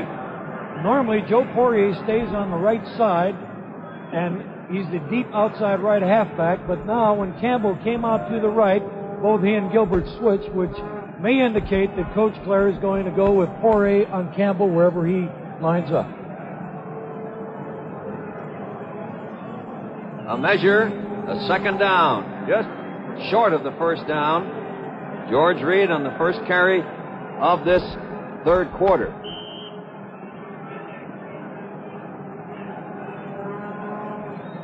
Second and inches. Dorsch is in place of Buchanan. Number 16 is Dorsch. It is Reed. He tries the center, and it is good for the first down as Conroy makes the tackle. Buchanan restored to the offensive backfield as Dorsch goes to the sideline. So it is first down, the ball at the Saskatchewan 47-yard line, and that's only the second first down by rushing attained by Saskatchewan in this game. Campbell and Ford are twin flankers right. George Reed piled up Billy Joe Booth along with Marshall Shirk sealing off the hole. Kenny Lehman coming in along with Bill Klein.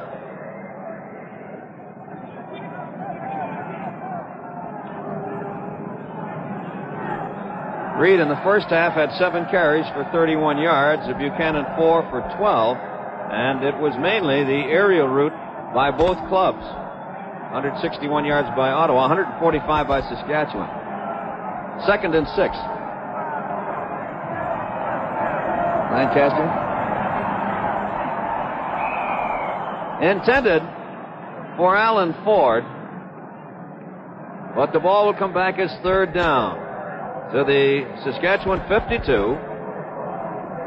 The score 14-14. We have 12 minutes, 54 seconds remaining in this third quarter. Gilbert and Klein are back as we view proceedings from our end zone camera. There's Ford, number 21 in punt position. Gilbert to the right and Klein to the top of the screen, to the left. Gilbert tried to burst up through the middle. Number 43, Ted Ernest, along with Evanson, making the tackle. A 9-yard return by Gilbert into the teeth of those Saskatchewan tacklers, and a 36-yard return.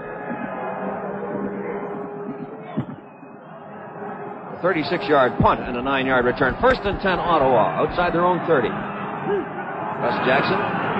Bo Scott, number 50. Wayne Shaw comes across to make the tackle. The gain is approximately 5, just a little short of 5, as the ball comes to the 35. Russ Jackson, number 12. Scott is 16. There's Saskatchewan. Very rugged front four. Averaging 241 pounds. Jackson. Wide open. Stewart comes across to make a block as Jackson comes up to the 45. Dempsey, number 77, coming in, but Jackson seizing on the opportunity once again to rush the football. Here we can see Russ. Sees that they're covered. Watch the great move he puts on. Right there. Trying to get to the outside, gets away, and watch this gang tackling by Saskatchewan. Great reaction. Jackson has rushed 3 times for 32 yards. That was a 10-yard advance. First and 10. Ottawa outside their own 45. Tucker has gone wide to the far side. Bo Scott has the football. Trying to get outside. Cosset comes in and just upended Bo Scott. Cossin, and Dumelli over to make the cover.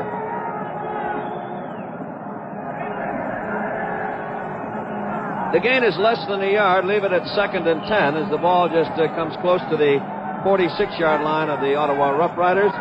There's Saskatchewan breaking their defensive huddle.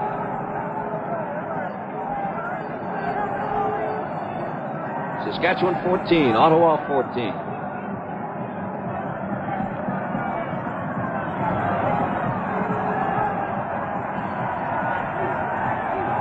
Russ Jackson. Good protection. For Tucker, incomplete. Dale West had come over.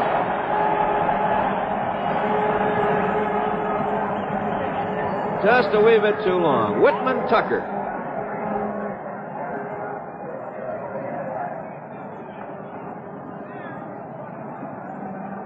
Tucker accepted 3 passes for 164 yards in that first half. There's Wlaziuk to the left and Cossin. The punt return pair is Bill Klein, who averaged 46 yards on 3 punts in the first half, sets to kick.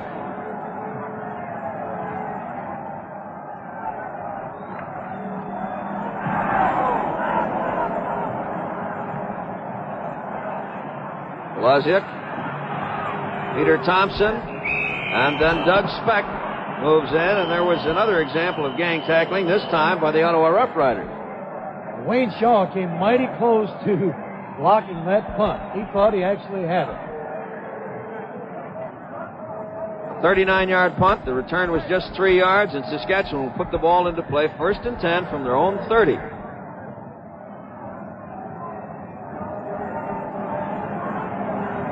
Ten minutes of play remaining in the third quarter. Ottawa 14, Saskatchewan 14 in this 1966 renewal of the Grey Cup game.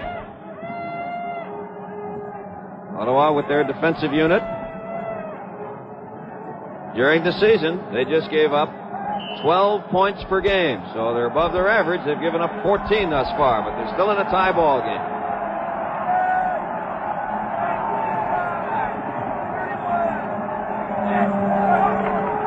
George Reed, Mike Bloom was in there, along with number 60, Bob Brown.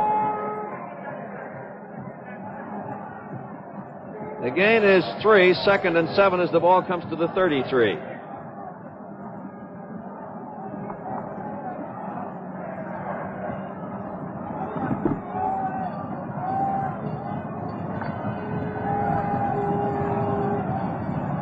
Reed's had 11 carries for 51 yards.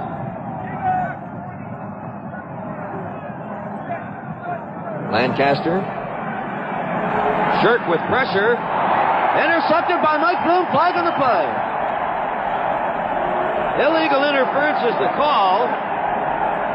And we must await the decision of the official. Now, if it's against the Rough Riders, they'll give up the football. And referee Al Dryber wants to make sure. If the call is on Ottawa, then Saskatchewan retain possession. Illegal interference. It is called against Ottawa. So it is a first down for the Saskatchewan Roughriders. And Fred, certainly that's a big break for Saskatchewan because Bloom really did interfere with Warden on that particular pass. 1st and 10 Saskatchewan at their own 46.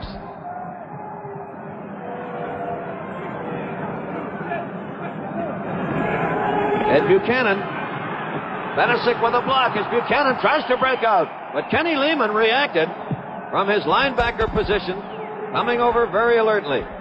But Ed Buchanan, who has great speed once he gets to the outside, takes the ball into Ottawa territory, the vicinity of their 54, and it may require a measure.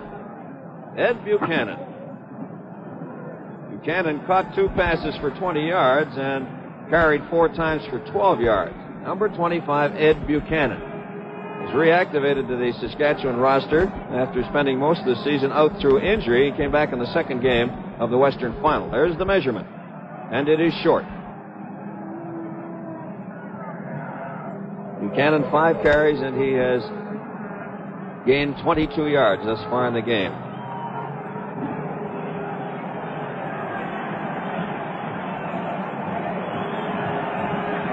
It is 2nd down. Defensive captain Billy Joe Booth, number 65, one of 5 men who've been assigned as co-coaches of the defensive unit since the unfortunate passing of assistant coach Bill Smith, the Ottawa Roughriders. Buchanan is out and Dorsch is in the backfield. George Reed. Conroy makes the tackle. Gaines along with Bloom. That is good enough to advance the yardsticks. Right here we can see on the isolated the power. Watch Reed burst through there, picking his legs up.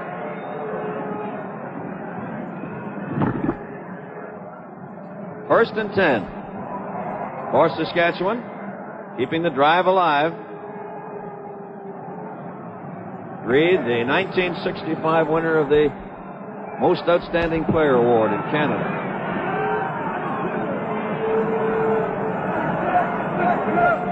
Lancaster still has the football.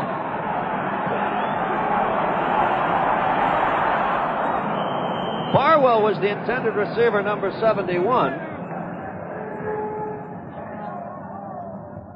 The ball comes back as second down at the Ottawa 46. Saskatchewan in possession. The score 14-14, 7 minutes, 47 seconds. As Frank Clare appears intently out to that defensive unit. See if they can hold Saskatchewan.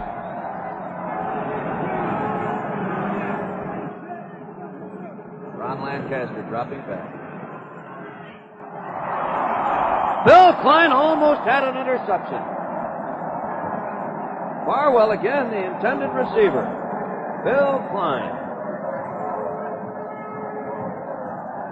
Right, I think you'll see Lancaster go over to Barwell and talk to him, because I don't think that Barwell knew what the pattern actually was, because Lancaster was throwing the ball to Barwell, but Barwell wasn't even looking at Lancaster.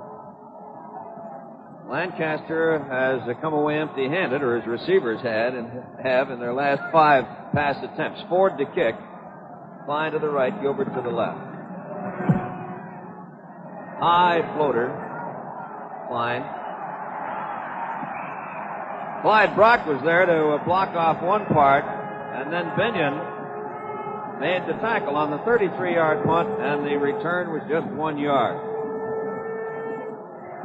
For the Ottawa Roughriders, their offensive unit, directed by double Shenley Award winner Russell Jackson. This year taking the Canadian Player accolade and being adjudged the most outstanding player for the second time in his career. He has a total of 5 national awards. 6 minutes, 55 seconds remaining in the third quarter. 14-14. Tucker goes wide to the far side. Watkins is a split end. Jim Dillard. Garner Ruckstrand with a tremendous defensive play. That delights a good portion of the over 30,000 fans at Empire Stadium in Vancouver. A 3-yard loss. A little under 3 as the ball comes back to the 12.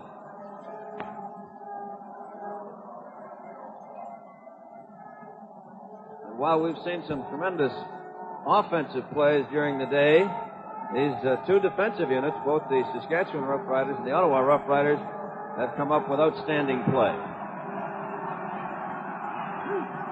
Jackson. Number 50, Shaw, was the man with initial pressure, and then Gerhardt come in, sees the opportunity to drive Jackson to the turf. Keep an eye on this now, Fred. He's trying to hit Watkins on the sideline enough. You saw the tremendous rush that Saskatchewan put on him. Wayne Shaw coming in there fighting off a block. That means they were blitzing. It is third down. The punt return pair, Wolaziak and Cosset. Cosset to the right. As we see them. Klein. High. Wolaziak surrounded by Ottawa players, and number 66, Chuck Harrison, the rookie from Cornwall, Ontario, makes the tackle. The ball at the 38-yard line of the Ottawa Roughriders, but the Saskatchewan Western champions have possession. A 34-yard punt, and that's the poorest punt by Klein, and it leaves Saskatchewan in very, very good field position. A 14-14 tie in this third quarter. Huey Campbell parts to the far side out of range.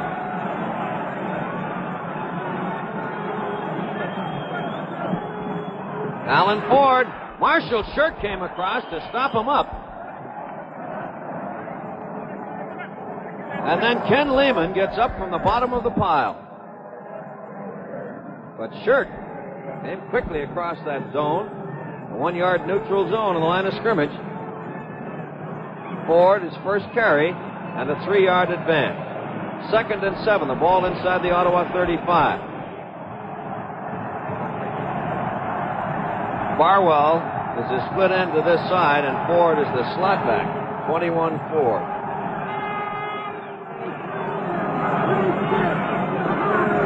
It is George Reed.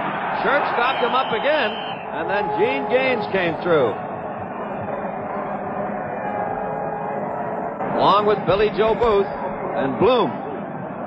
Mike Bloom, number 20. Yeah, let's again watch this. There's a handoff. Tremendous running, but you notice the support that Gene Gaines gives the Ottawa Ball Club. He's like a second middle linebacker.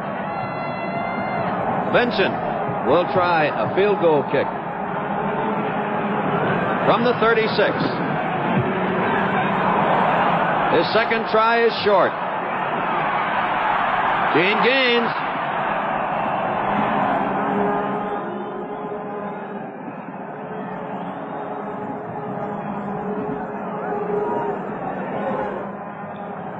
Garner Ekstrand contained the play, number 75, and Ottawa are 1st and 10 at their own 3. In a rather dangerous position. The score tied at 14-14. 4 minutes, 4 seconds remaining in the third quarter.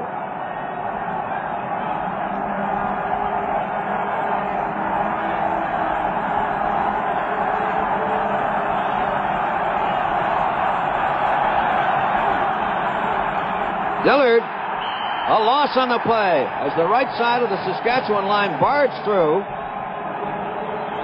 Number 75, Ekstrand, who's playing an outstanding game, along with Ken Reed. A yard loss, 2nd and 11.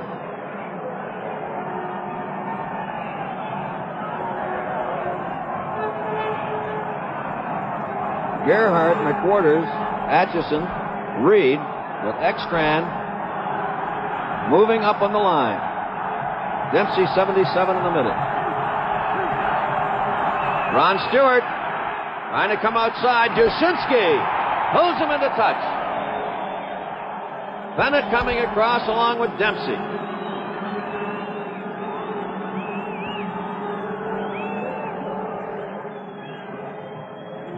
The gain is 4 as the ball comes out to the 6, but it's 3rd down.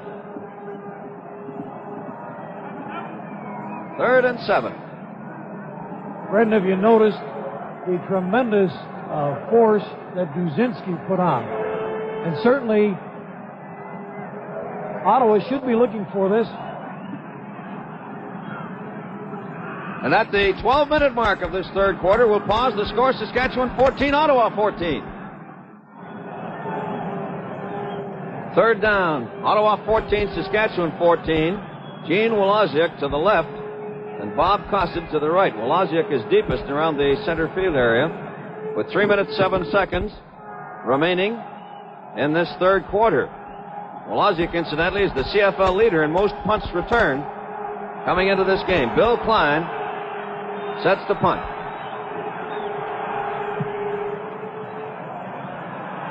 Woloziak.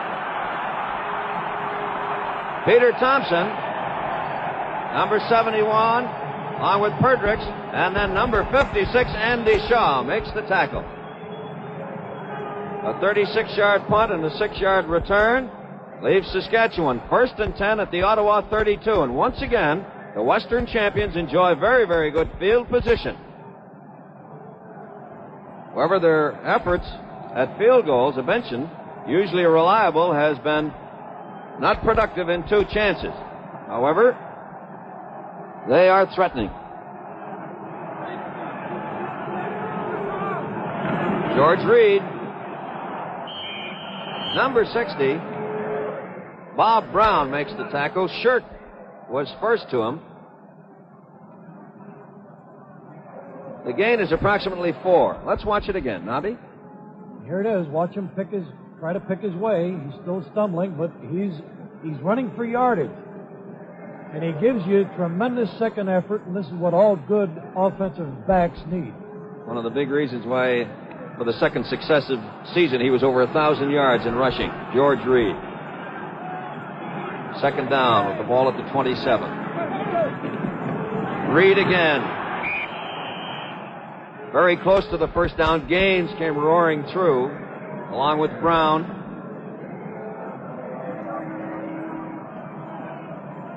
Real Driver requests the sticks.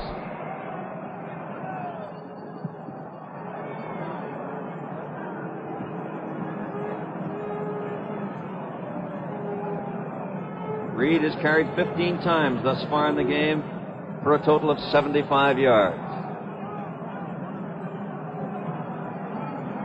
It is a good yard, 3rd and 1, as the ball is at the 23-yard line of the Ottawa Roughriders, Saskatchewan in possession. And the cries of go in support of the Saskatchewan Roughriders come cascading down from the stands. 14-14, a minute 45 seconds. Ron Lancaster setting the offensive unit, and time is in.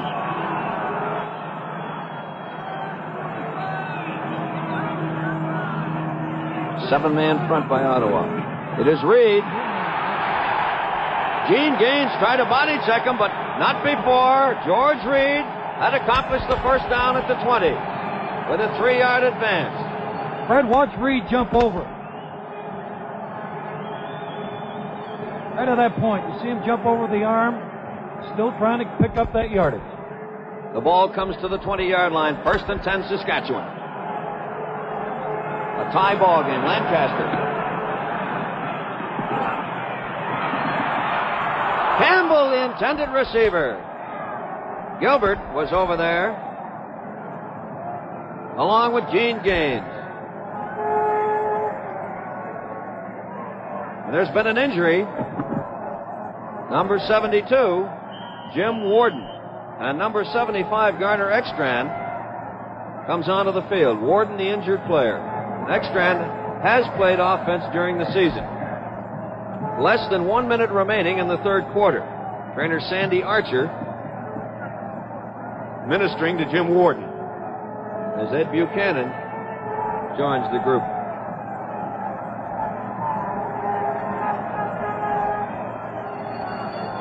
Jim Warden in his 3rd season with Saskatchewan.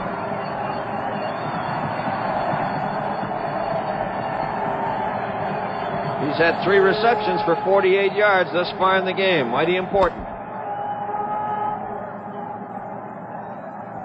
Henry Dorsch has come in for Alan Ford, who just passed through our picture. He's number 21. Warden appears to be all right.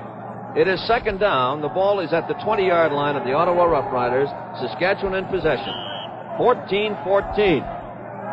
It's in good position for a possible field goal if this play is abortive.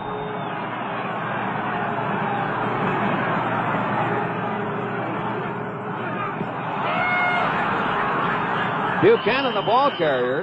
Marshall Shirk tripped him up. Flag down on the play. And Lancaster now changed the cadence there. Yes, he did.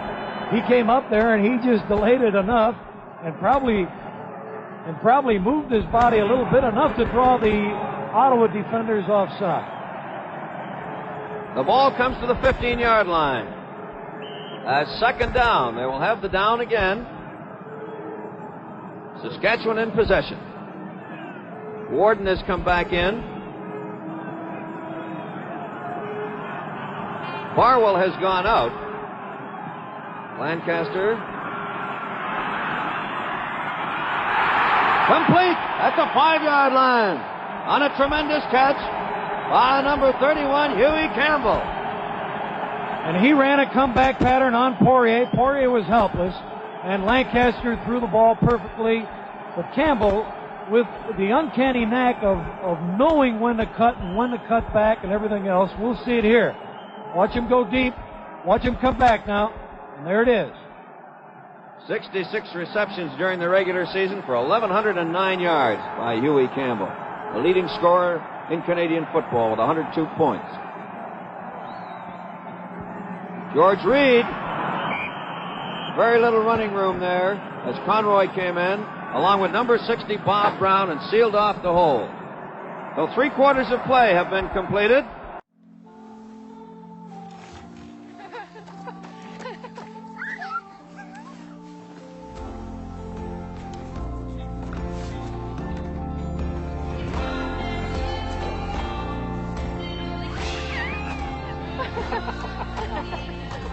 Here's to the everyday things that end up being everything.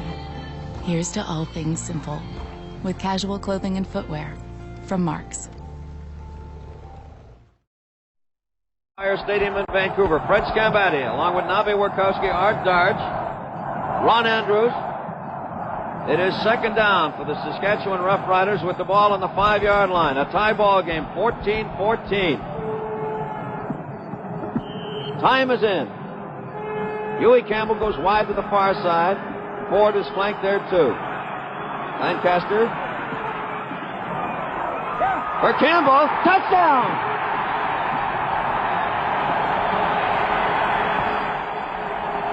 Nobby, that was just an exceptional catch. And he fought for that football, and he had to come up with it because certainly there were defenders around him. Lancaster threw a perfect pass, but Campbell just had a tremendous fight for the football. Benson will try for the extra point. 20-14 Saskatchewan.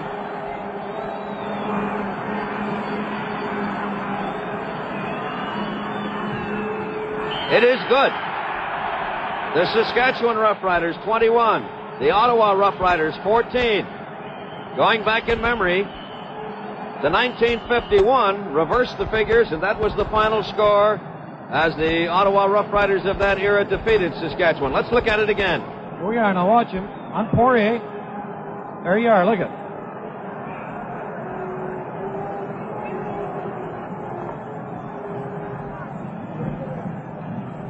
At the end of 3/4, Saskatchewan had 12 first downs, Ottawa 10. 82 yards rushing for Ottawa, 161 passing, 88 for Saskatchewan rushing, 155 passing.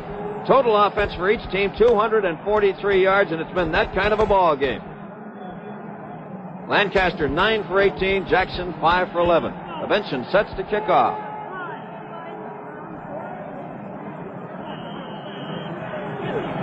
Gaines and Scott waiting.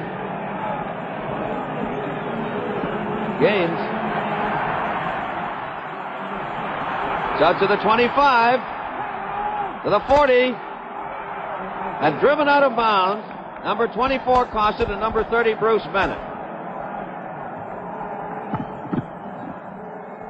41-yard return by Gene Gaines.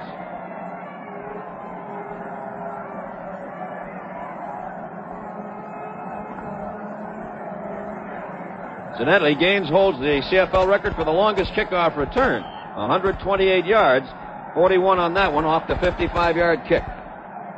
First and 10 for the Ottawa Roughriders at their own 50.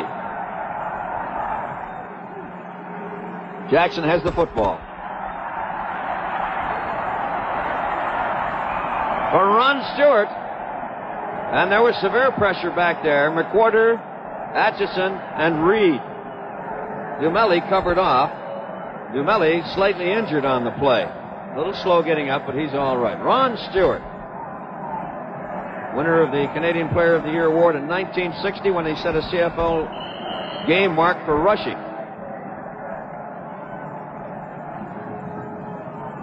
Fred, and both Ottawa and Saskatchewan are using a zone defense, and they've been in it pretty well most of the day.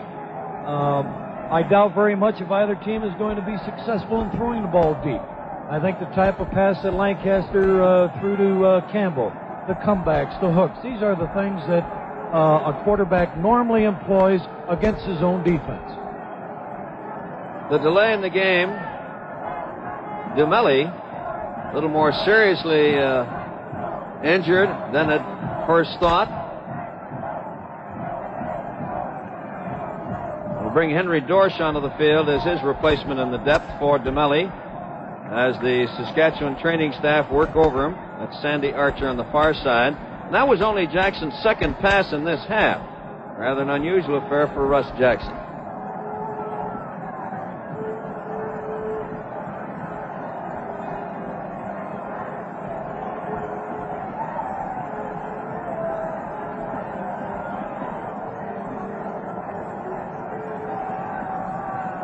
Referee Al Dryber is over there. Dumelli has played very fine football, not only during the game here, but during the season for Coach Eagle Key's Saskatchewan Roughriders.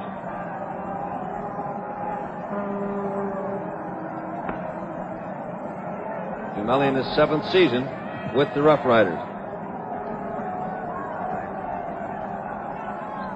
Incidentally, should we have a tie game, and it's a distinct possibility, we'll go back to 1961 for the overtime game in Toronto, where Winnipeg defeated Hamilton 21-14, but we've got a tremendous amount of ball left here yet. Dumelli being assisted off the field, and it would appear that his hamstring might have suffered a severe cramp, but we'll make no pronouncement, as it is not definitely known the extent of his injury.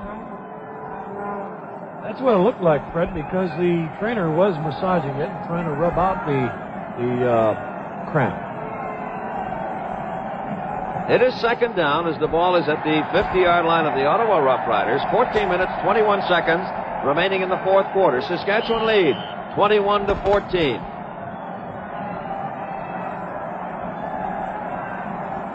Dushinsky has come into Dumelli's place as Dorsch moves into Dushinsky's spot. Jackson.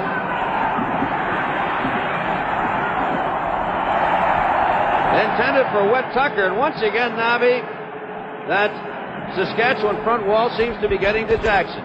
Reed, prominent in getting into that backfield. They're coming back from the backside. Third down.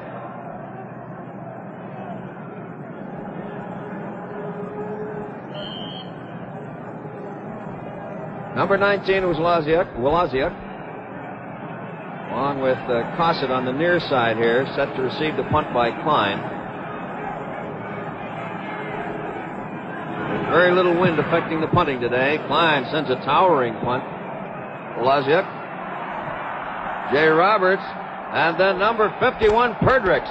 There's a flag on the play, and Peter Thompson is called for piling on. Number 71 coming in late. And rather than having Saskatchewan down at their own 15 or 18-yard line, they'll come out 15 to their 33. And that will be a costly penalty. The punt was 40 yards, and they drove the receiver back 3 on the intended return. But a 15-yard penalty, they paid dearly for the infraction. First and 10, Saskatchewan at their own 33. They lead 21-14. Double wing is to the right. Buchanan, number 60, Bob Brown, with help from Bill Klein and Gaines. It is second down as the ball comes out to the 39. A 6-yard advance, second and 4. Eagle Keys, number 71, Gordon Barwell in the picture.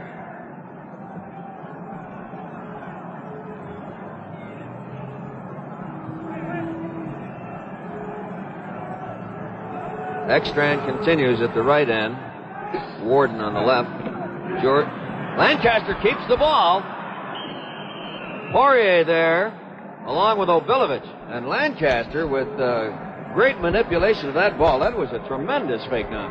Fred, that had me completely fooled also, because I thought with their ends tight, the way they normally go on their second short yardage situation, that Reed had the ball. But certainly Lancaster came along and pulled a Jackson maneuver, and this befuddled Ottawa completely because Lancaster is not known as a runner. He only carried the ball 29 times during the season for 91 yards, and his longest was 24. But that run moved the Yardsticks. First down as the ball is at the Saskatchewan 43.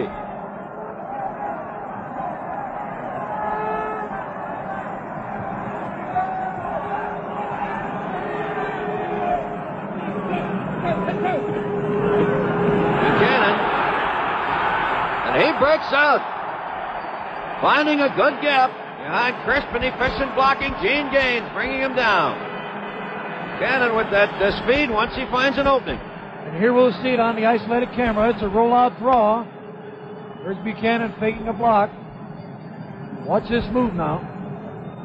At this point, to get to the outside. Tremendous speed. A 15-yard advance as the ball comes to the Ottawa 52. First and 10 Saskatchewan.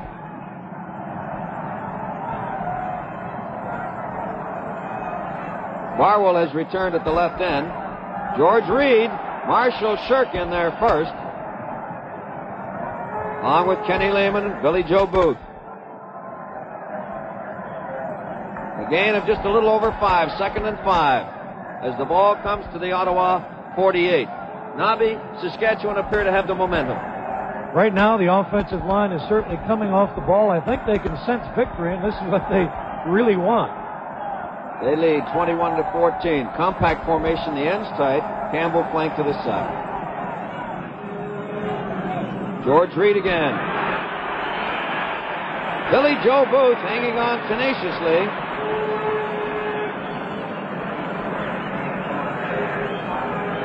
Ernest, Benesic, and Brock charging away from the mark to give Reed just a little bit of running room, and he powered the rest. With Saskatchewan going as well as they are with their running game, if they do pass, I think that if I were the Ottawa defenders, I'd be looking for a play pass. It is first down with the ball at the Ottawa 42. Saskatchewan in possession. Shirk is 53, Booth 65. And Ottawa need the football. They've trailed by 7 points. And Saskatchewan just as determined to retain possession. George Reed again.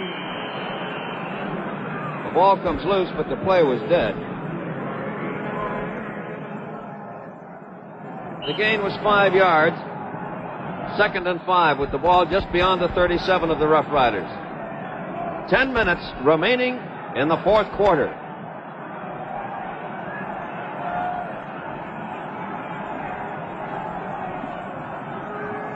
Lancaster has the football. Intended for number 72, Jim Warden, who had a contest with Gene Gaines. And this will be interesting, Nobby. And Fred, there was a play pass action that we were talking about. And Warden doesn't have that extreme speed, but if you saw, he got behind the defender. Again, Lancaster's excellent mechanical display in the backfield there. He put the ball on his hip, and the Ottawa defender certainly had trouble locating the ball. Klein, 27, Gilbert, 24 in the end zone as Ford sets to punt on third down.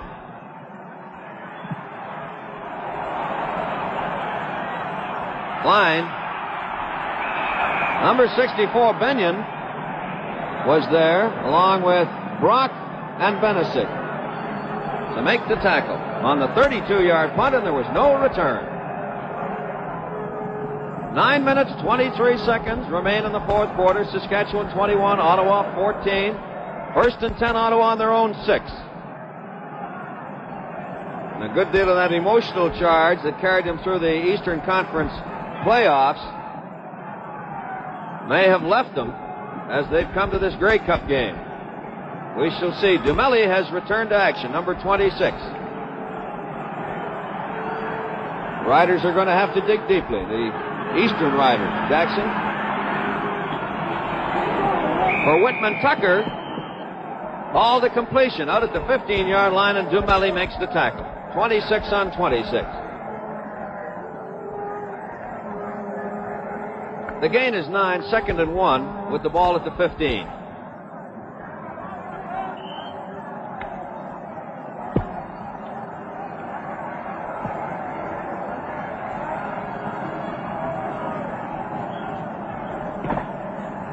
Ottawa, the offensive unit. Tucker to the far side.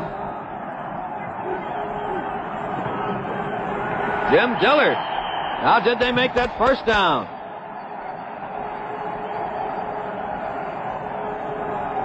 Number 41 getting up from the bottom of the pile. Ron Atchison over to assist in destroying the play. And they may not have made the first down. They did not make the first down as the ball remains at the 15. 3rd and 1.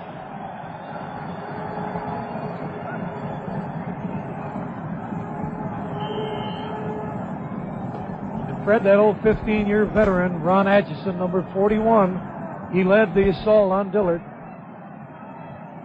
Eagle Key's not showing it, but I'm sure he was delighted with that defensive play. Not a very good kick off the side of the foot. Woloziak coming over, and it's out of bounds. So he stepped on the sideline.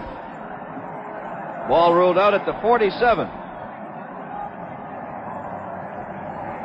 And as the overcast moves in, it has been an overcast afternoon. There was a slight rain just before the game started. The lights were turned on at the outset of this game.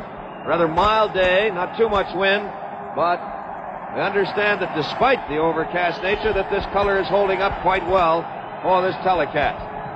But it is becoming darker. 8 minutes, 2 seconds. Saskatchewan, 1st and 10 at the Ottawa 47.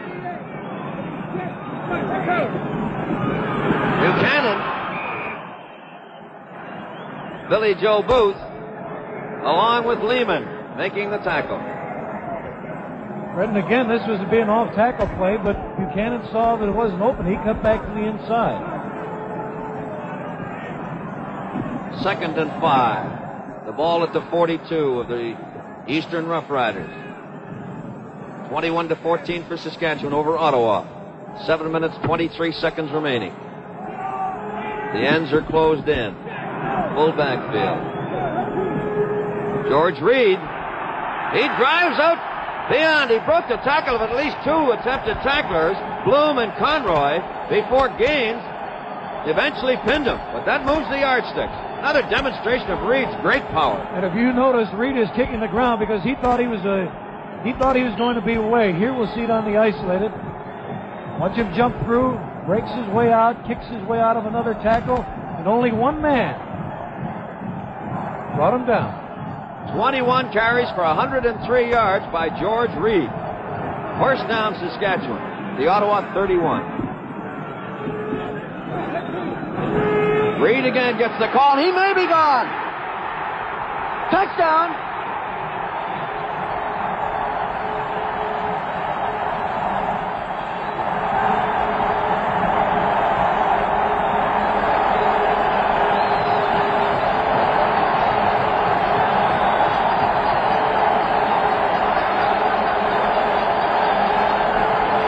Broke a tackle right at the line of scrimmage, and he got in that secondary, and he wasn't about to be brought down.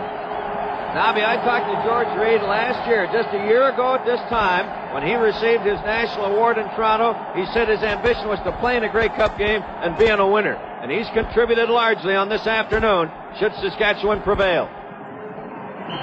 The kick is good. The Saskatchewan Roughriders, 28. The Ottawa Roughriders, 14. 6 minutes and 30 seconds remaining in the fourth quarter.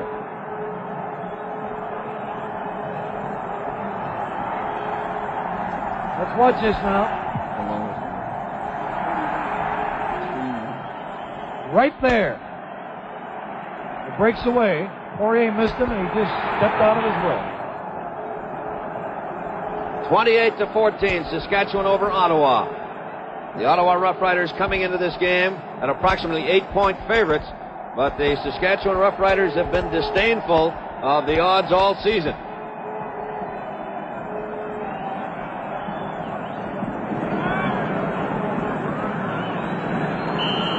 Benson kicking off with Gaines and Scott in the end zone. It's short and out of bounds, marked at the 12.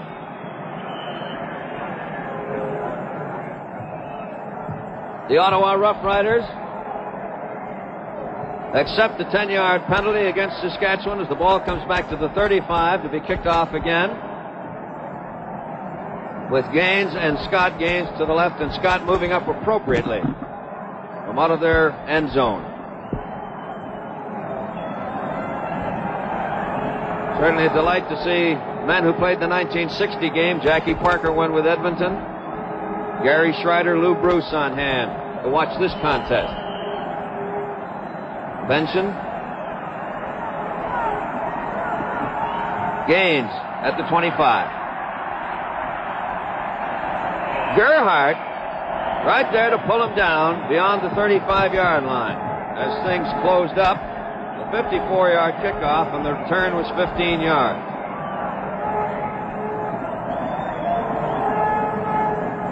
First and 10, the Ottawa Roughriders, who trailed by 2 touchdowns. And that sturdy Saskatchewan defensive unit have prevented any scoring by Ottawa since the teams returned to play after the first 30 minutes. Jackson. Back against the flow to Stewart, flag down.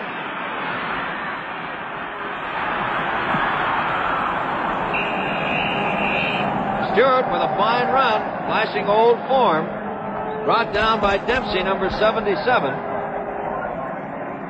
along with Dushinsky, number 27. But there was a flag down on the play. The ball coming back to the line of scrimmage. Roughing is the call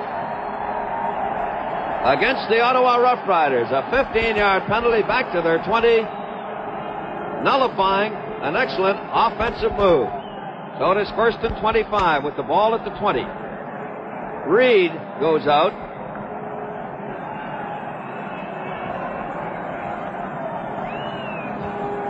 Ottawa's only picked up 19 yards this half, 9 in the air, 10 on the ground, and you just know Coach Frank Clare, who was acclaimed Coach of the Year and may well be straddled with a jinx affecting Coaches of the Year.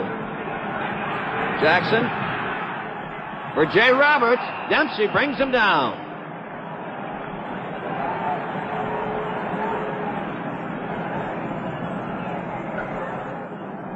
A 17-yard advance. It is 2nd and 8. Reed has returned. Levesque has gone to the bench. He was in for just one play. And now time becomes a factor. Less than 5 minutes remaining. 28-14, Saskatchewan over Ottawa. Ron Stewart has the ball. Should come back to Russ Jackson. Intercepted.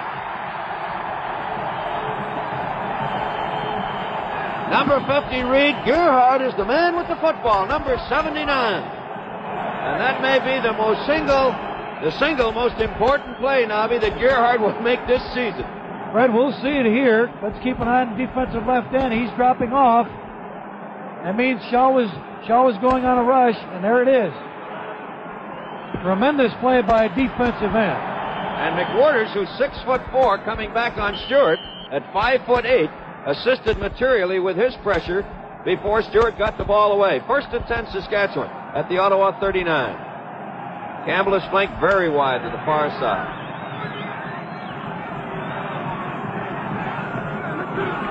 George Reed. Marshall Shirk first, and then Ken Lehman. And Nobby, Saskatchewan, with this 14-point lead, have the ingredients for possession football. Well, I don't think they'll do anything dangerous or silly. I think that they'll play basic football. Certainly, they've run the ball effectively against this Ottawa ball club, and that's where I think they'll stay. If they do throw it, it'll be off the play pass action that complements their running game. With Reed and Buchanan there, you don't have to go too much further. They both played very well. And this is Buchanan. Gilbert trying to steer him to the sidelines and does.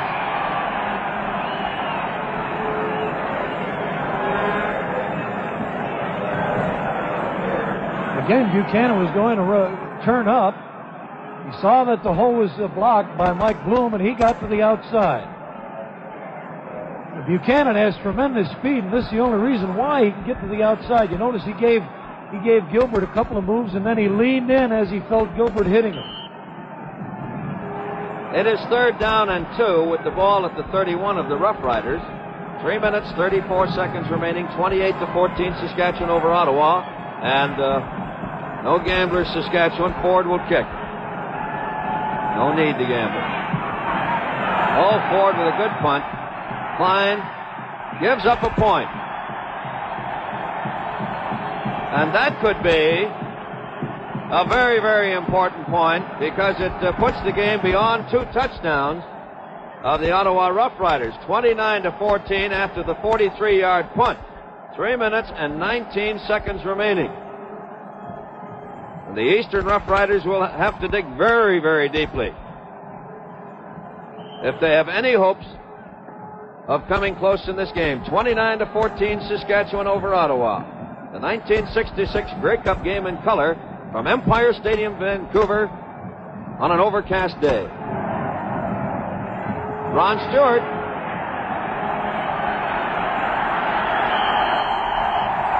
Wayne Shaw, number 50, refused to be taken out of there by anything that Ron Stewart did, former junior player with the Saskatoon Hilltops. Well, let us pause now, and at the 12-minute mark of the 4th quarter, the score is Saskatchewan 29, Ottawa 14. With the score 29-14 for Saskatchewan, the Regina Roller Rooters, a group of handicapped persons from Regina who are in hand for this game, certainly must be delighted. Atchison has gone out, and Benesic, number 66, has been inserted into the defensive complement. It is 2nd down. 2nd and 18.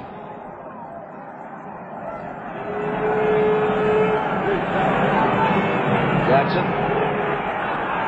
Reed with pressure and then Ekstrand. Whittaker could not control the ball.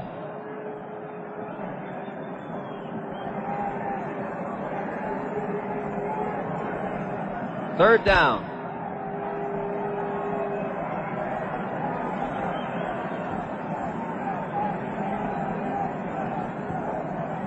Woloziak comes on to team with Cossett in anticipation of a punt by Klein.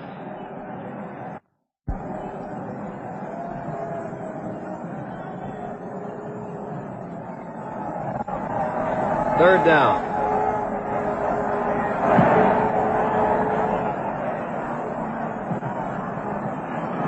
Woloziak. He gets some added yardage with a determined effort as number 50.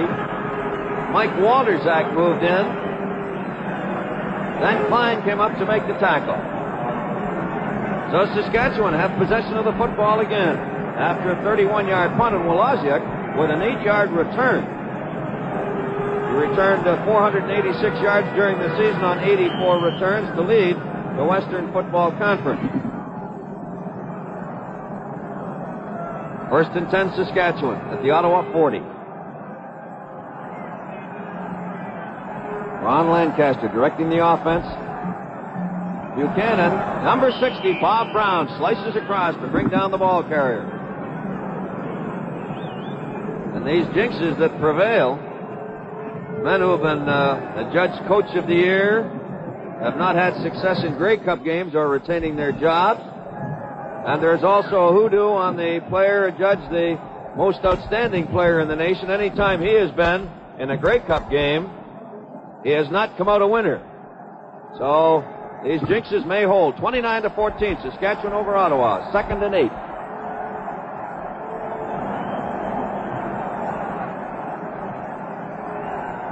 Alan Ford. And once again, Brown comes across with assistance from Lehman.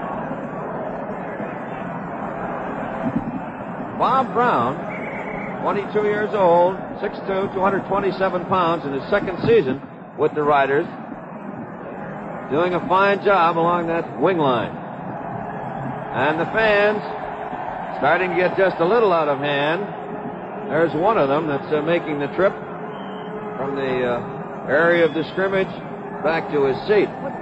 He may be greeted by some of Vancouver's finest who have had their troubles last night. Abenson, the field goal try from the 42. He's yet to find the post on a try. Gilbert declined. Klein gets out to the 10 before he's brought down. Dorsch was one of the men in there, number 16, along with Whitehouse 62 and Brock 67.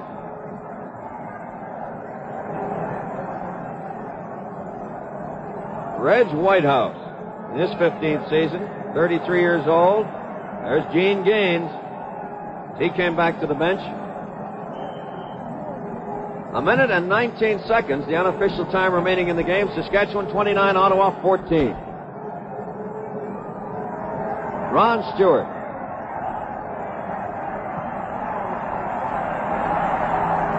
Dale West is there to stop him up. Then Dempsey came over along with Bruce Bennett. And these Saskatchewan Roughriders move relentlessly toward the Grey Cup and victory in this 1966 renewal. They lead 29-14. Brett, and I think the biggest single deciding factor in this ball game has been the ability of the Saskatchewan defense to completely control the Ottawa offense. 2nd and 6. Jim Dillard out to the 25. Cossett moves in along with DeMelli. Saskatchewan, in 8 tries for a Grey Cup prior to this time, have not been able to capture Canada's premier prize for football, but it would appear with 37 seconds remaining in the ball game that they have done the job for Coach Eagle Keys on this overcast afternoon. Jim Dillard again, pulled down by number 50. Wayne Shaw, who has enjoyed a great afternoon. And Wayne Shaw goes out.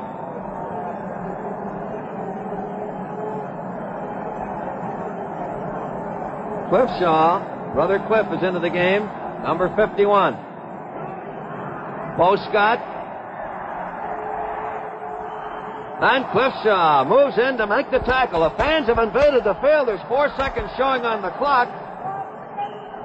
And it would appear that as in the 1960 game here, where a fan spirited the ball away with 41 seconds remaining, that we will have a contest that is not officially complete according to the clock.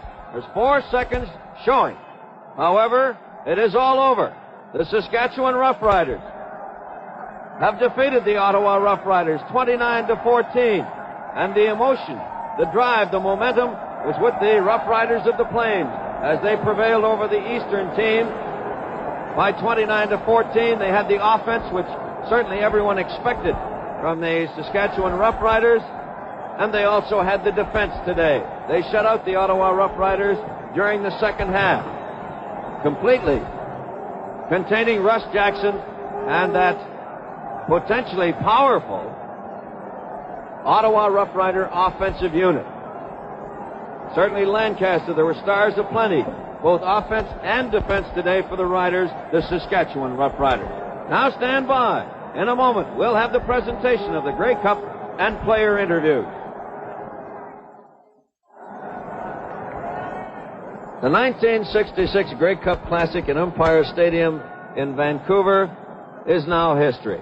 The Saskatchewan Roughriders, first place winners in the Western Conference this season, apparently on the tag end after a tremendous start, came up to the playoffs in good style to defeat the Winnipeg Blue Bombers in 2 games and come into this Grey Cup final with an inspirational performance that provided the province of Saskatchewan, the city of Regina, with their first Grey Cup win by 29-14. Nobby Wierkowski, how did you view the game in general? Right in the first half, I thought that Ottawa threw the ball effectively. They did run it at times successfully, although they didn't really try to run the ball as much as they maybe should have. But certainly, Saskatchewan was not to be denied in today's ball game. They came out in the second half. They made the adjustments. They put extreme pressure on Russ Jackson. They defensed the run. They had the running game with George Reed and Ed Buchanan. The offensive line came out and they created holes in the Ottawa defense that normally wasn't done all year. And I thought this was a big factor in that second half. Lancaster didn't panic, and certainly was not concerned whether he threw the ball or not, just so that they gained possession of it. And by doing the running of Reed and Buchanan, control the offense, control the ball, and this is basically why Ottawa didn't have the ball that much the second half. Well, Lancaster, to me, today, Nobby, was a master magician out there, both at the way he masked his plays and also his play selection. He seemed to have it. He fully realized what he had going for him with backs such as Reed and Buchanan, and when he had to use the pass, he did. There was one pass, an unfortunate play for Bob Obilovich, but an equally fortunate one for Saskatchewan, as Alan Ford was very, very alert on one long pass. Now let us stand by, and we'll resume with the post-game activities in just a moment. All right.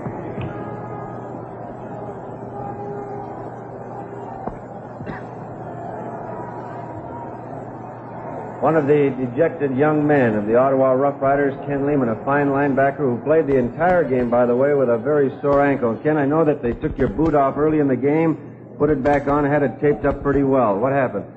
Well, I've had a sprained ankle for a couple of weeks, and it's been bothering me quite a bit. And I got a shot before the game, and it wasn't enough, so I had to get a shot again. I also saw you limping quite a bit during the game, so it was bothering you, wasn't it? Yes, sir, it was. Ken, did you expect the Saskatchewan Roughriders to come on that strong and win 29-14? I actually didn't think they'd beat us, but they beat us exactly what I thought they'd do. First half, they got quite a few breaks, and second half, they just picked us in the middle, which I think Ronnie Lancaster, he's the one that did it, really, because he calls the automatics and does a real good job at it. The way you opened up the football game, though, with that long one to Tucker, everyone thought, wow, this could be another one of those Hamilton series where you really bombed the club. Well, we couldn't. I think the footing was bad out there. We couldn't get a running game going. You just can't depend on them long bombs when they're playing zone defense on you. Does the field bother the linemen quite a bit more than the backs? Yeah, I think it does, because you can't get a footing out there, and it's really tough. Okay, thank you very much, Ken. I know I have to get back. Ken Lehman, a fine linebacker of the Ottawa Roughriders. Another defensive ball player, Gene Gaines. And Gene, they tell me that you are the outstanding defensive back out in the East, and today you had a lot to handle with that Saskatchewan club. Yeah, Saskatchewan's a pretty rough club because they run that ball very good, and Ronnie fakes the ball real well, and he throws well to all his receivers. And this was one thing that we were expecting of Ronnie, and we were trying to control it, but like I say, they got a few breaks, and we had some mental mistakes on individual defensive backs that gave them, which always occur in a ball game, and they took advantage of these breaks, and they went on out in front, and the rest of it was hard work on the ground, and they maintained their poise, and they went on to win the ball game. When you started the game against Saskatchewan, did they come at you the way you expected? Well, we expected them to come at us running more, but they came out passing more, and actually we figured Ronnie would pass, but we expect him to run the ball more. So we were more conscious of his running with Reed healthy and Buchanan healthy. So we expected to see running in a nice day. And we felt that they would be running the ball more. And I think Ronnie got a couple of lucky passes in on us because he threw the ball up high. And that's all you have to do against a defensive back is put the ball up there and it's a perfect pass and let the receiver run under it. And that's what happened. Ronnie just threw that ball up high, and we just hesitated a little bit with that fake, and he had enough time, and the receiver ran on the ball. When George Reed got away for that, what appeared to be the clinching touchdown, was the Ottawa defense expecting to throw at that time? No, actually, we were playing for a run more. I think it was a mental mistake on one of the linemen, and this was the thing, because we were playing a mix of defense, and the backs are covering down on all their individual receivers, and it makes it pretty hard for the backs to recover after they split you out wide. As you know, Saskatchewan split very wide on their linemen, and we have to rely a lot on our linemen to stop the play at the line of scrimmage, and the backs have to try to cover those receivers because, Ronnie had fooled us once before on that fake to the fullback and the halfback and threw the long bomb, and this is what we were expecting. So we had to honor him for the pass. Well, Gene, you played exceptionally well. Congratulations on getting to the Grey Cup. I thought the Ottawa club did very well. Yes, we played a rough team, and I got to give it to Saskatchewan. They're a rough team, and they're a very good team, and I'm glad that they were the ones that beat us because they deserved to beat us. So they were the better team today. Okay, thank you very much. Thank you, Ronnie. Congratulations. Gene Gaines, a fine defensive back of the Ottawa Roughriders, and I think that Eagle Keys is standing by. Eagle Keys and Commissioner Sidney Halder. Well, Mr. Halder, I think that shake hands with you first because This will be your last Grey Cup game that you will officially preside over. Mr. Ted Workman, the president of the CFL and the winning coach. And Eagle, I know that you waited a long time for this, and I know it's a very happy moment, and you're usually very, very quiet. I wouldn't mind if you took a big yell now, because I know how you feel. Ernie, words can't describe how I feel. This is the greatest thrill I've ever had in my life. So what more can you say? You said that you were coming up with something different before the game when I interviewed you. Maybe you could go into a little detail. Well, it didn't work the first time we ran it, so we got away from it and tried something else, Ernie. We used 3 flankers out to one side, and then for some reason we planned on going back to it, but we never did get back to it. Well, Eagle, I know that Commissioner Halder is all set to go here to make a special presentation. Do you want to do it now, Commissioner? Yeah. All right. If you just hold on.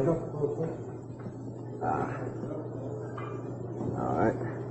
Eagle, President Ted Workman and I are very, very happy to present to you this historic Grey Cup trophy, which is emblematic of the Canadian Championship, and for which,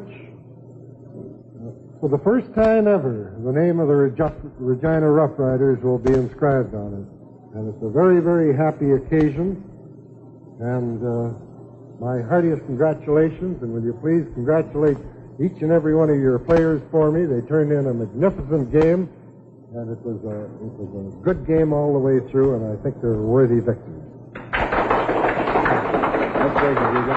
Thank you very much, Mr. Hawley. Ted Workman, president of the CFL. Well, of course, Eagle, we'd like to double the thanks, and I can't add to what Commissioner Halder said, except that I feel a little bit warmer about it because you're a former Alouette. Of course, you know that's where we're from, so... Yeah. Thank you very much, Ted. Great job, Eagle. Thank you. Thank you very much, Ted. Thank you, Ernie. President of the CFL, if you just hold on for 1 second, Eagle, I want to know exactly what's going to happen after this game. I know that you don't plan that far ahead after a Grey Cup game, but I suppose that your players will be getting back. When would they go? Yes, we'll be getting back sometime tomorrow night, Ernie. I think it's 8:15. And tonight, of course, it's celebration time, Eagle. Yes, we have a big party all lined up. Well, I'll let you get to it as quick as you can. Well, I'd just like to say to the people of Saskatchewan, this is your cup. Okay, Eagle. For this year. Thank you very much. Eagle Keys is a very popular coach of the Saskatchewan Roughriders, and it's the first time they've ever won it, and he helped them. Now, Frank Clare is standing by. Frank, could you come in? Frank Clare? Frank, it was a tough game, I know, and we watched you through the entire game. You were pretty cool. There were no antics going on there. It looked as though your club, even though when they were down, were quite confident they could come back. Well, I think so, Ernie. We were beaten by a very fine team today. Eagle Keys, Saskatchewan Roughriders. All credit goes to them. They played well. They outplayed us. We had a few tough breaks. We never seemed to get many, but sometimes a good team, a great team like they are, they just outplayed us, and they won it very honorably. Do you think that possibly this is an anti-climax after you did so well against the Hamilton club, that it was a bit of a letdown? You couldn't get back to that form? Well, no, I don't think we can talk about anticlimactic things now. This is a great game. I think our boys tried it. We had it for a while there. We're right even, but they sort of took it away from us, Ernie, and everything, all the other credit, they're certainly deserving of all the credit. Thank you very much, Frank. Thank you. See you later. Now, if Russ Jackson, Russ, come on in. Hi, Ernie. How are you? Well, not too bad. The way you started that game with that pass to Tucker, I thought, Jackson's at it again. Well, Ernie, we got the 2 long passes, but that's about all they gave us. We didn't move the ball very well, and we couldn't come out of our own end. When they put us back there, they kept us in there, and that's how they won the ball game. Did they come at you any differently or than you expected? Not really, Ernie. We expected them to try and contain me, and certainly that's what they tried to do, and I had to cut the roll-offs off a little bit shorter than usual and try and throw from there. But they did a terrific job defensively on us, and as I say, when they don't let you come out of your own end when you got the wind, then you're in trouble. You find them any tougher, say, to go against when you're in your own end than, say, Hamilton or Montreal, the clubs in the East? Not really. I think any club is tough when you get down inside your 10, and certainly they kept us down there in that almost entire third quarter, and this was, I think, where they won the ball game, because we wanted to go out there in that third quarter and get some points, and they managed to score, and we didn't. Well, Russ, I think that everyone in the country now would like to know exactly what you're going to do in the future. You know, we talked about this earlier, that the rumor was out that you're quitting after this year, and then you told me, well, you may wait another. Does this loss in the Grey Cup change your mind in any way? Not at all, Ernie. I said I'd be back for 1 more year, and then I'd think about it at the end of next season, and it's quite some time to the end of next year. So we hope to be back and represent Ottawa possibly next year if we can. Well, Russ, even though your Ottawa club did not win the Grey Cup, you yourself had a very fine year personally, winning the Shinley Award for the second time. Congratulations on that, and thanks for being with us. Thank you very much, Ernie. Russ Jackson, and you all know about him. I think Whit Tucker is standing by. Is he not here? Oh, there he is. Whit? How are you? He caught 2 touchdown passes, and that first one, where you got behind DeMelli, tell us about that. Well, it's what we call a sprint out pass, Ernie. I just go in like it's going to be an end run, and I take a block, and then I just burst downfield. And I don't think it was DeMelli. I think it was West that came up to make the tackle on Russ, and I was all by myself. And the second one, that was a beautiful run. Well, the second one was a little funny. It was really a broken play, and Russ was caught, and I just took off, and he just hit me in stride. Did you find that they were defending you any differently than you had expected? Well, really, a little bit. I thought that they were using a bit of a different zone than we had planned on. They were using what we call a Rob and Lil, and they had a man in our curl in zone, and we had a little trouble hitting that all day, and that's really our big play. Okay, thank you very much. Thank you very much. Lots of luck to you. Whit Tucker, a fine offensive back for the Ottawa Roughriders, and I think that the happiest man in Canada is standing by right now, Mayor Baker. Am I right? Hello there. How are you? How are you? Mayor Baker of Regina. And this is quite a trip for you, and I didn't see you jumping off any stadiums, but I know when you did come in here, there was the biggest smile I ever saw. Premier Bennett and I practically jumped off out of the box office today. But I'm very pleased with this wonderful win. I want to congratulate Eagle Keys and the Saskatchewan Roughriders for a tremendous win. Ottawa played a good game, and we're looking forward to a real celebration back home tomorrow night. And hello, Regina and Saskatchewan. I hope that you don't tear the city apart before we get home. Mayor, thank you for having me. Well, just one more question. I think how many people do you think came from Regina or Saskatchewan? Oh, I would think at least 6,000 to 7,000 came from Saskatchewan, probably 5 from Regina. It looked as though the stands were full of Regina people there today. They're the green and white, and it's really tremendous that they come out and support our green and white the way they did. Thank you, and we're very, very happy. Thank you very much. We've made history today. Thank you very much. Mayor Baker of Regina. We'll be back with our post-game activities in just a moment. The winning quarterback for the Saskatchewan Roughriders, Ron Lancaster. And Ron, you had a whale of a day. That arm was going exceptionally well, and your club really came on in the second half. Well, yes, Ernie. The second half, we decided we played our type of footballs. When we line up, and we send George Reed, Ed Buchanan, everybody else right at them. And when we can get this going, we feel that this is the way we win. When the score was tied 14-14 at halftime, what happened during the halftime intermission? Nothing much. Nothing much ever happens at halftime. You know, we go out and sit down, rest up a little bit, and then Eagle says a few words. And today he says the same he says most days. He says that we got as good a ball club as they do, and we go out second half and prove it. And the second half, what did it? And that big play, of course, that locked things up was that running play by Reed. And what made you call that play, by the way? Well, we've been having success running inside, and I felt they was going to be in that even defense again, which is their basic defense. And it's just a matter of time. We hadn't broke one up through there yet, and it was a matter of time we were going to get something through. And we just changed the blocking a little bit, and the hole was there. And then when he gets through, that's it. Ronnie, thank you very much. Thank you, Ryan. Ron Lancaster, quarterback of Saskatchewan. Here's Huey Campbell. Gluey Huey, as is known. How are you? Fine, Huey. You made a fine reception there, and they were guarding you pretty well all through the game. They give you some double spots there? Well, they did, as usual. We had a lot of plays called anticipating this, and I had fun being a decoy. Maybe when they relax, I can catch some more passes.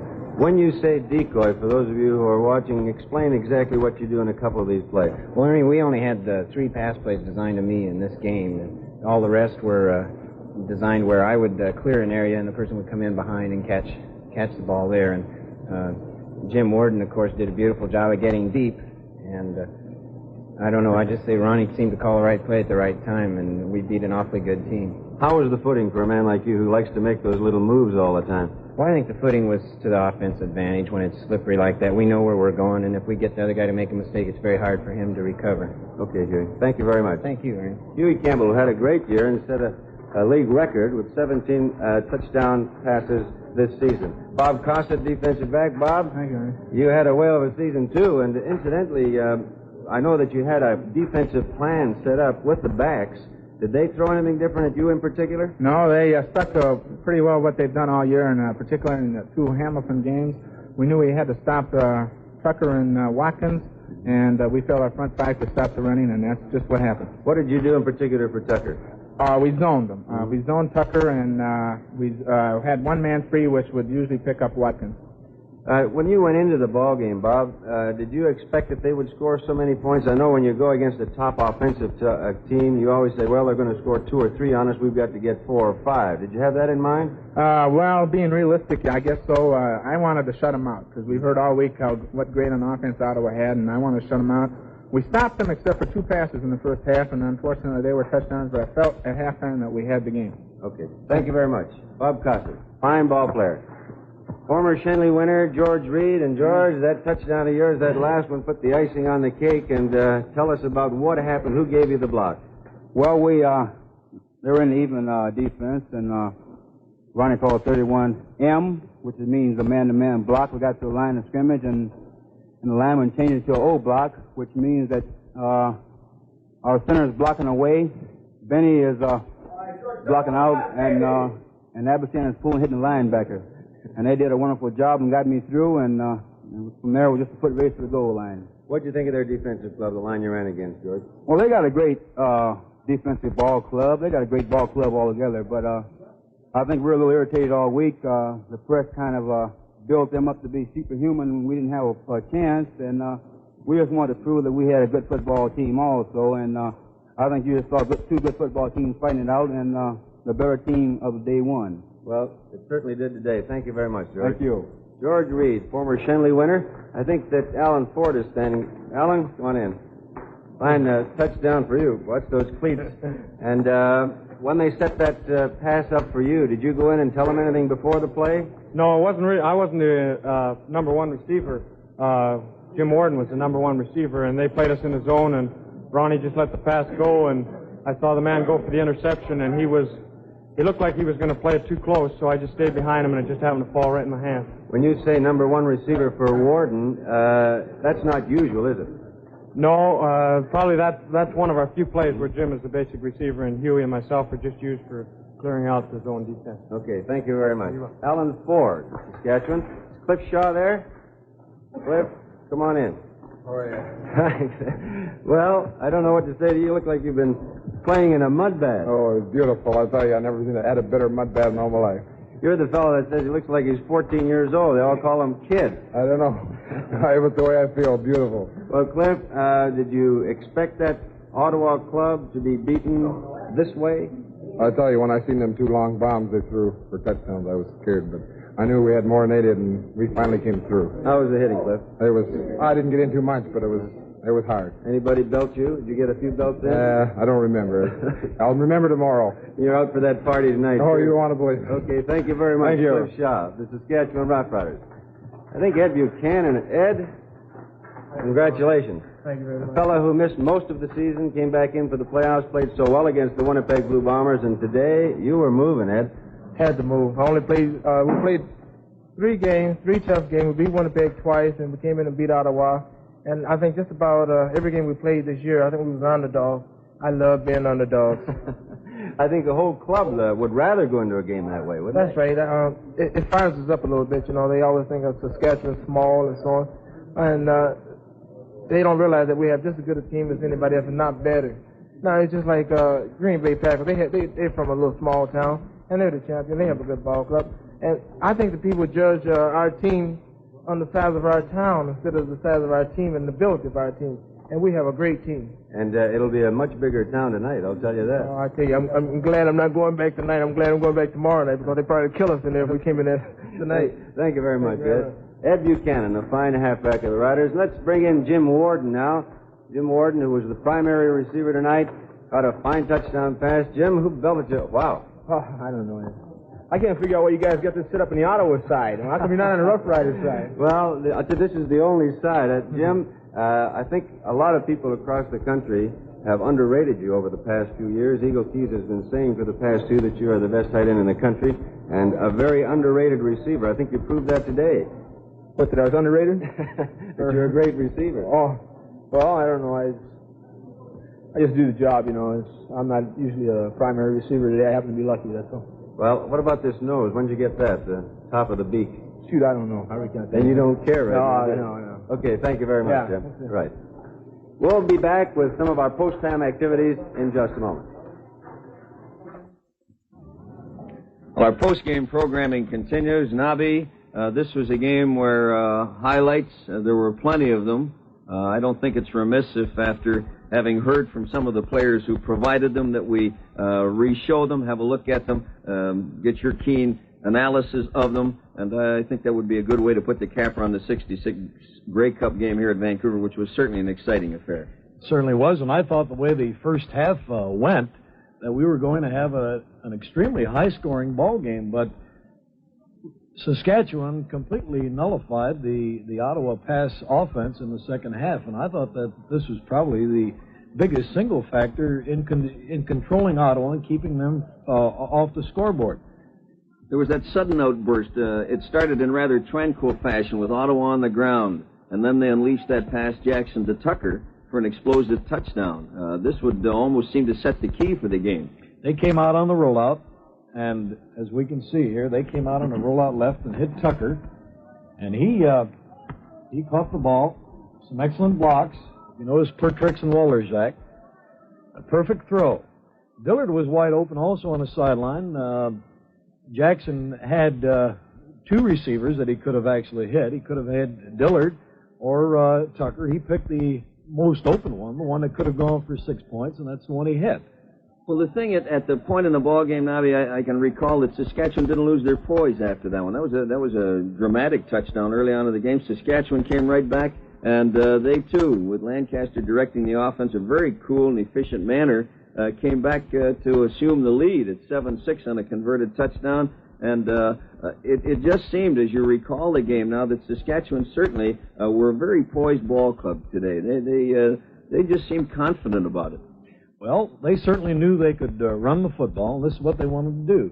And there was a fake to Reed and the touchdown to Jim Warden. And certainly Jim Warden in today's ball game, besides being an excellent blocker, which I certainly knew that he was, but he quite surprised Ottawa and went for the long ones. Well, this was the thing, a little bit of coaching here, the move and counter move. And Eagle, he had a few more going today. The offense was set up, Saskatchewan's, that they would attempt to run the football. Not very many drop-back passes, if you noticed. It was all the running game, and then the complementary play, the pass, faking the run, as Lancaster did with the one to Warden, the fake, and then the big pass. Well, Ottawa came back, they, as you mentioned in the telecast, and was mentioned subsequently in the post-game review by the players, that it was a broken play. And yet this attests to the ingenuity. But here's Saskatchewan come back again with the examples, just as you've mentioned here. Lancaster on the move, and that was a tough one. That was a tough break. Well, I think the biggest factor on that particular play was that the ball was a little high for Obilovich to intercept, and if he made any mistake at all, was in going for the interception. If he could play that back again, I'm sure that he'd take a swipe at it and knock the ball down. This is one of those things, a split-second judgment by a ball player. If he'd have knocked it down, who knows how the game might have gone from there. But this seemed to be a break. Saskatchewan were both very, very good today, and they were fortunate in getting the breaks, but also taking the opportunity to turn the breaks into scores. Well, anytime that you get an opportunity and you get a break, the good football teams take advantage of them. The poor ones don't. Nabi, it was mentioned to Frank Clare, do you think that there was a great drain after that tremendous effort against Hamilton? This is the club they had to get by. And here is Jackson on the move. As we mentioned, this was typical of the a broken play because Jackson got run out of the pocket. He had to get out. And Tucker was just dilly-dallying along the side because he wasn't to really be in a pass pattern. Jackson was trying to hit a man on the inside at about 15, 20 yards. And Tucker, having the experience and the knowledge that he has in seeing Jackson break out, he immediately took off and started to run. Well, Nabi, this is rather typical of the Ottawa play, as I mentioned, as they got by Hamilton in that tremendous final in the East. Their ability to adjust, and, of course, Jackson's individual brilliance, enabling him to do these things, combining with the talent he had. And then Saskatchewan came and hit Campbell on the inside on that hook to Poirier on a comeback hook. And certainly the way Ottawa is playing their defense, and here we can see it, he'll come back and he'll catch it right in between three people. And this is something that Campbell is the type of receiver that can do this type of thing. And certainly they weren't going to try to go deep, go to the outside, because his own defense is set up to take away the long pass. They want you to throw the ball short. Well, it was a brilliant play, Nobby. Certainly Campbell, he's demonstrated to fans in the Canadian Football League why they've termed him Gluey Huey, and that's the term that they apply in Regina. They love him all there tonight, I'm sure. Then the second half, and right in the last quarter, Saskatchewan really went with their running game. They went with Buchanan and Reed, and their last touchdown was scored by Reed. He got a couple of good blocks right at the line. He was held near the line. We can see it right there, and he breaks out, and he makes no mistake. He wanted this Grey Cup, and he also wanted that touchdown, because if you remember on a previous play, he had broken out for about a 12-yard gain and got tackled just from behind by the shoe top.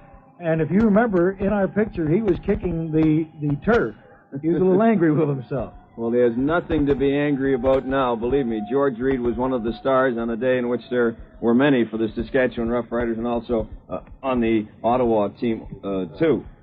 In a recap of 29-14, Saskatchewan, with the statistics here, 18 first downs to 12, and that bears out the score. A total of 347 yards on offense by Saskatchewan. And they turned their balance from the 160 yards passing, 187 yards rushing. The predominance was on the pass in the first half, but in the second half they turned to the rushing game. Ottawa 99 yards rushing, 187 yards passing. Russ Jackson 7 for 17.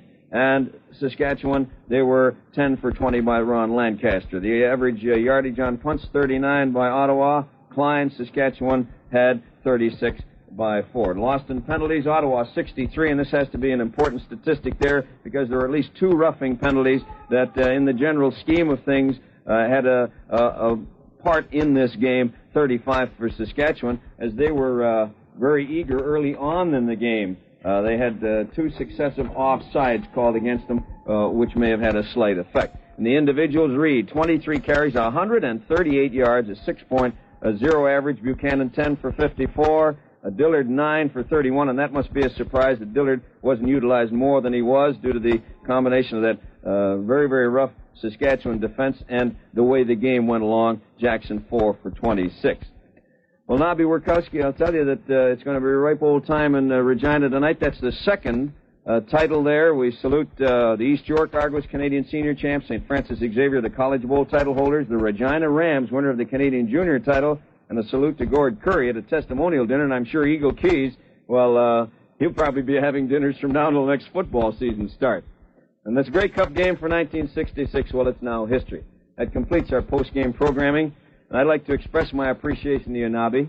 During the past 2 years, it's certainly been my pleasure, and I think it's been shared by many others, to be a part of the telecast crew, and we're mighty disappointed. I know I say that personally, and for many, many others, that you're not going to be back with us next year. This is sort of the final game for Nobby, but he's going on to other things as director of player personnel with the Toronto Argonauts, and who knows, the Argonauts may be in the Grey Cup game very, very shortly with Nobby Wierkowski right there with some of the players that he's brought to them.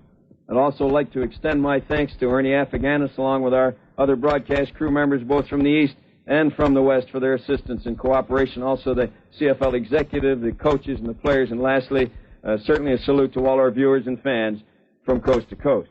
The final score once again, the Saskatchewan Roughriders 29, the Ottawa Roughriders 14. The Grey Cup goes to Saskatchewan for the first time in their history. Now, this is Fred Scambatti. Here is Bob Quintrell. From an almost deserted Empire Stadium, we have a special message for you from General Motors of Canada. The GM people have asked me in their name to thank you for your interest in the Canadian pro football games they have co-sponsored this year. They also want to express publicly their appreciation to the officials, to the camera crews, technicians, and to the many other people who have made this season so successful. And last, but of course not least, to the players themselves. To them and to you, our audience, go the very best wishes from everybody at General Motors. And that's where we wrap up our 1966 coverage of the Grey Cup.